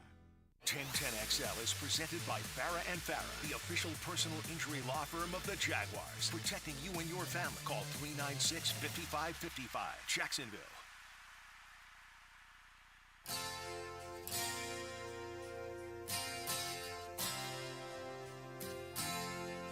It's a Nimnik Tuesday on The Frangie Show. Nimnik, your friends in the car business since 1941. Solid as a rock. I'm Petty. I'm in a good mood. I know. I love this time of year. Weather's nice. Kind of warm, but not terrible. It's great. Maybe you can play a little golf tomorrow. There's a chance I'm going to play a little golf tomorrow, in case you're wondering. Nice. Yeah, maybe a little golf. Are you going to play well or no? You know, I've not had a good summer playing. I've been in that. I was a 9.3 index. You turn them all in. Broke 80 which for me is good. Broke 80 a bunch of times last summer. Then I don't play in the. Have not had a good summer. Playing about my numbers up to about 11.8 index, which makes me about a 12 handicap. And I'm shooting 86, 84, 87. I just can't. I've always been kind of an 82 to 88 shooter, but I can't get it. I'm not happy about it, Carline. That's okay. It's still golf tomorrow. Yeah, well, good. Well, I hope you have an enjoyable round. Yeah, and tomorrow, I want to remind people, tomorrow afternoon, we'll be live from where I live, Jack's Golf and Country Club, as a matter of fact, because Mark Lamping will be there. That is tomorrow's stop. They'll be there, the Jaguar Huddle Up. It's been fantastic. The crowds have been, the two crowds so far, Strings yesterday and the Ramada and Mandarin today, have been just fantastic. And Mark's great in that setting, and they've taken questions. Shad was there yesterday, in fact. So it's what everybody's talking about. So I'm glad we're going to be able to be part of it tomorrow. Oh yeah, it's the story of the decade for the city, and it is. It's going to be a lot of fun. It's great to see the community involvement. That the attendance has been so good, because again, it seems like it's a process where people just need the information. I think when people have the information, and then I think you see why it's such a sound plan for the city. But I understand. That people have a lot of questions, and it's certainly a massive project. So there's a lot of information that that's out there. But they've done a really good job of presenting it, and certainly we've tried to echo it. Is proponents of the plan. And hopefully it gets done. But yeah, it's great to see that. I'd be nervous if they were having these things and 10 people were showing up. I agree. But I think it's great that there's this much engagement. Yeah, and I do think, and I told you this the other day, I do think we've gotten beyond the early sticker shock pushback. Everyone knows the price. There's no debating the price anymore. The Jags have done a wonderful job of disseminating the information in such a way that we're talking about $1.3 to $1.5 billion for the stadium, and that the ask is that the city comes up with roughly 60% of that. You also know that the second part of that conversation is it's $2 billion for the entire thing, and when you get to that, all wrapped in there together, it's a 50-50 deal. And so whether you agree with those numbers or not, there's no sticker shock anymore. Everybody that I say everybody, the masses that have followed this story, most of whom are the ones who are showing up at these huddle ups, Hayes, they know the numbers, and so which I like. And the pushback you knew you would get from fans, some people that aren't football fans, from the non-sports media, from the political writers, and that's okay, that's their job. But the pushback you were going to get from them that this isn't a good idea and Shad's a billionaire, and I think everybody was so prepared for that. Because, again, you got it in every other market, too. The non-sports writers were in the non-sports media in Nashville and Buffalo and Indianapolis and all these other places said the same thing. Why would we spend all this money when we need money for the potholes? So everybody has said that. And so I believe, do you agree with me on that? That I think we've gotten beyond that sticker shock. I can't believe they're doing this. That part that can sometimes derail this stuff. I think the Jags are beyond that. I hope so. I will say I'm fairly insulated in the sports world, so I probably am not as plugged into the non-sports local government opinions that are out there. But I will say it doesn't feel like the backlash has been anything beyond the standard what you would expect to see. And again, I think the way to look at it, and Lauren hinted at this yesterday, look at it from the side. You have somebody who is willing to invest $1 billion in your city. Yeah. Now, yes, right. He's getting some help, for the football stadium. Right. But if all Shad Khan cared about was making the most money, the Jaguars would simply be a free agent, and they would put out bids to cities who probably would play the whole thing. Right. And he wouldn't have to come out of pocket. He wouldn't have to worry about developing those cities. He would simply move his team there, and he'd pay a relocation fee to the league. But, I mean, he's bending over backwards here and spending a lot of money to build the city up. And so, I do think sometimes that doesn't get the appreciation that it should. And your point's right, too, or Lauren, whoever made the point. It is $1 billion. This guy's putting $1 billion into the city. That's a lot of money. I mean, it's $1 billion. So we'll see. We'll see. And again, it's not like he's not. I mean, it's not like they're all businesses that are. The Florida satellite campus isn't a moneymaker, right? But it provides the vibrancy and the life down there to drive the restaurants and the infrastructure that you need. Because I mean, the Mark Lamping has said it from the start. This can't just be a football stadium. Right. And he has said that from the start, and I get that part. I get at some point, and I've said this 1,000 times. This is why I was so adamantly in favor of Lot J. Is we go on these. I travel with the team every week, and you get off the plane and you get on this bus, and the bus takes you downtown, and you wind up staying at a stadium or a hotel right near the stadium, and there's restaurants and bars and vibrant downtown life. Not everywhere. Kansas City's not downtown. Buffalo's not downtown. Obviously, New England's up in Foxborough, where they've built a kind of thing around it, a shopping and residential thing around it. But most of these stadiums in these mid-level cities, Pittsburgh, Cincinnati, Philadelphia, Cleveland, Indianapolis, Nashville, I could go on and on.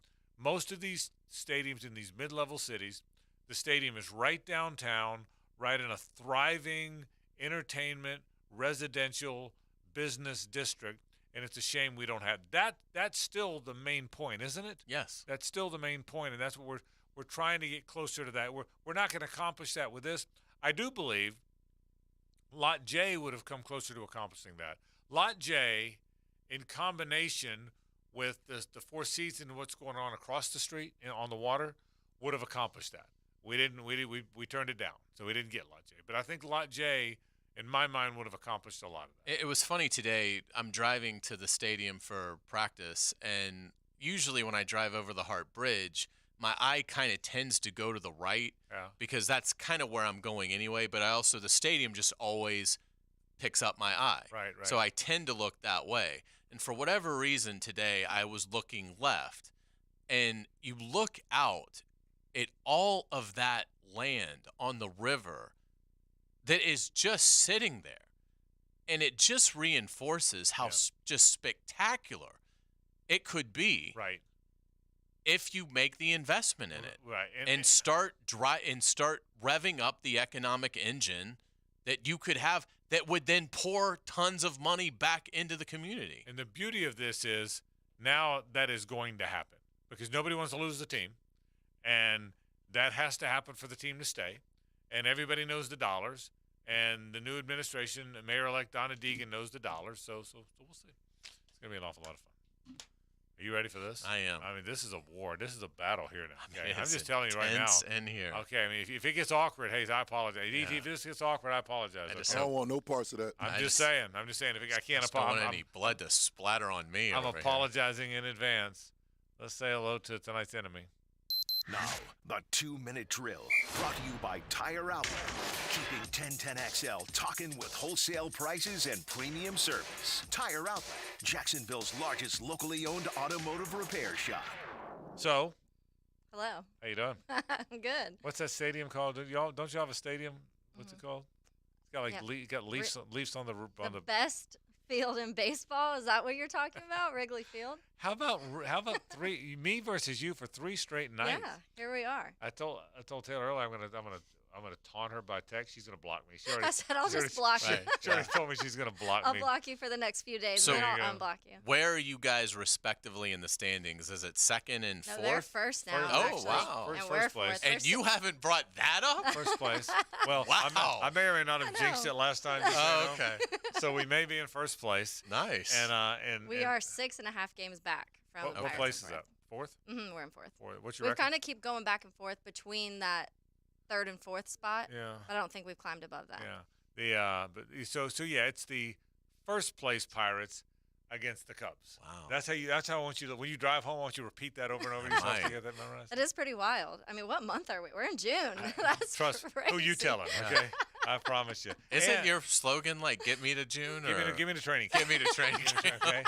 You know what? And we're pretty close now. I mean, we're 4 games over, so we're gonna be. You're gonna be very close to training camp. Yeah, absolutely. I love it. And your guys pitching tonight for the Cubs. Yeah, one of my favorite players, Jameson Tyone, who was really good and then blew out his arm. Yeah, and he's been struggling. He's has no good anymore, is like he? a 7 ERA right now, and I think has only won one game this season. Yeah. It's not been pretty, so. Yeah. I love playing the Cubs. The problem, the real truth But is. maybe he'll do it for you tonight and That's pitch right. really well. The real truth is, I like Taylor so much I can't rag on her. Yet. A little bit. Yet if we win. Your head peeks around the corner, yes, and there's it does. a smile. I do. I do, and the text or tweets are coming. Here's the problem. First place plays fourth place should be easy. It's not going to be. Yeah, I wouldn't be surprised if the Cubs win 2 out of 3. And you mentioned, because when you came to my office and you're like, are you ready? And I was like, I mean, I guess we're not playing great baseball. Calm. But also, you even made the comment of, like, you guys are 6.5 games back in fourth spot and we're in first, but it doesn't feel like there's that much difference between the two teams. And that's kind of our entire division, honestly, this year so far. Honestly, the most talented team is the Cardinals. As much as we hate it, yeah, they're the only legitimately, if they ever figured out their pitching, yeah, they're the only. Which that's struggling. And yeah. The Reds have their glimpses, then the Pirates will. The Reds look like they might be good. Yeah, they look like they might be good in time. So okay, so were you watching at home? You going out? Yes. What are you well, doing? I'll watch at home. I'll obviously be here until 8 o'clock and then go straight home and turn it on. That's right. You have to hurry. Yeah. Well, I'll have it on my laptop also. Okay. But what is it for? 8:05 first pitch. 8:05. Okay. So I'll be home at like 8:15. Okay. I mean, again, I live pretty close. The text will be flying again. And by the way, if we get down 7 or 8 nothing, I'm blocking you. So just so we're clear about that. I know your email. I know. Right. And she's more tech savvy. She can. I don't even know if I know how to block. So there's a. What's coming up tonight? What are you doing? Oh, we've got a lot. Obviously, we're going to talk NBA, golf, both of those things this week, but a lot of Jags too, because Josh Allen coming back to camp. There was a lot of stuff going on with Josh Allen, all of the stadium, Daytona, Gainesville. What's happening with that? We'll get into that a little bit. And then I kind of brought up the question of which of the players this season has the most to prove right now. So we're going to get into that a little bit of who the 2-3 players that each of us think have to have this season have to show us something, or we'll have some questions for them. So we'll get into that. One of my best friend's birthday is coming up, so I'm going to maybe sing her happy birthday, maybe just say happy birthday. I don't know, but so a lot tonight. It'll be fun. Sounds like a lot of fun. Taylor Dahl coming out. Thanks, Taylor. We appreciate it. Thank you. Finish him.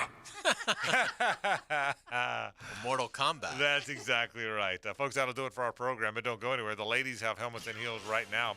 Taylor, Lauren, and Mia have it for you. We'll be back tomorrow, same bat time, same bat channel, but not same location. We'll be out at Jacksonville Golf and Country Club. That is where the third huddle up will be. Mark Lamping is going to come by at 4:30, and he'll be with us for a good half hour to talk all about what he's telling people, what kind of response he's getting. A lot of stadium talk coming up tomorrow on the program. We're out of here. For Hayes, Lauren, and for E.T., for the absent Gibby, I'm Frank Frangie. So long.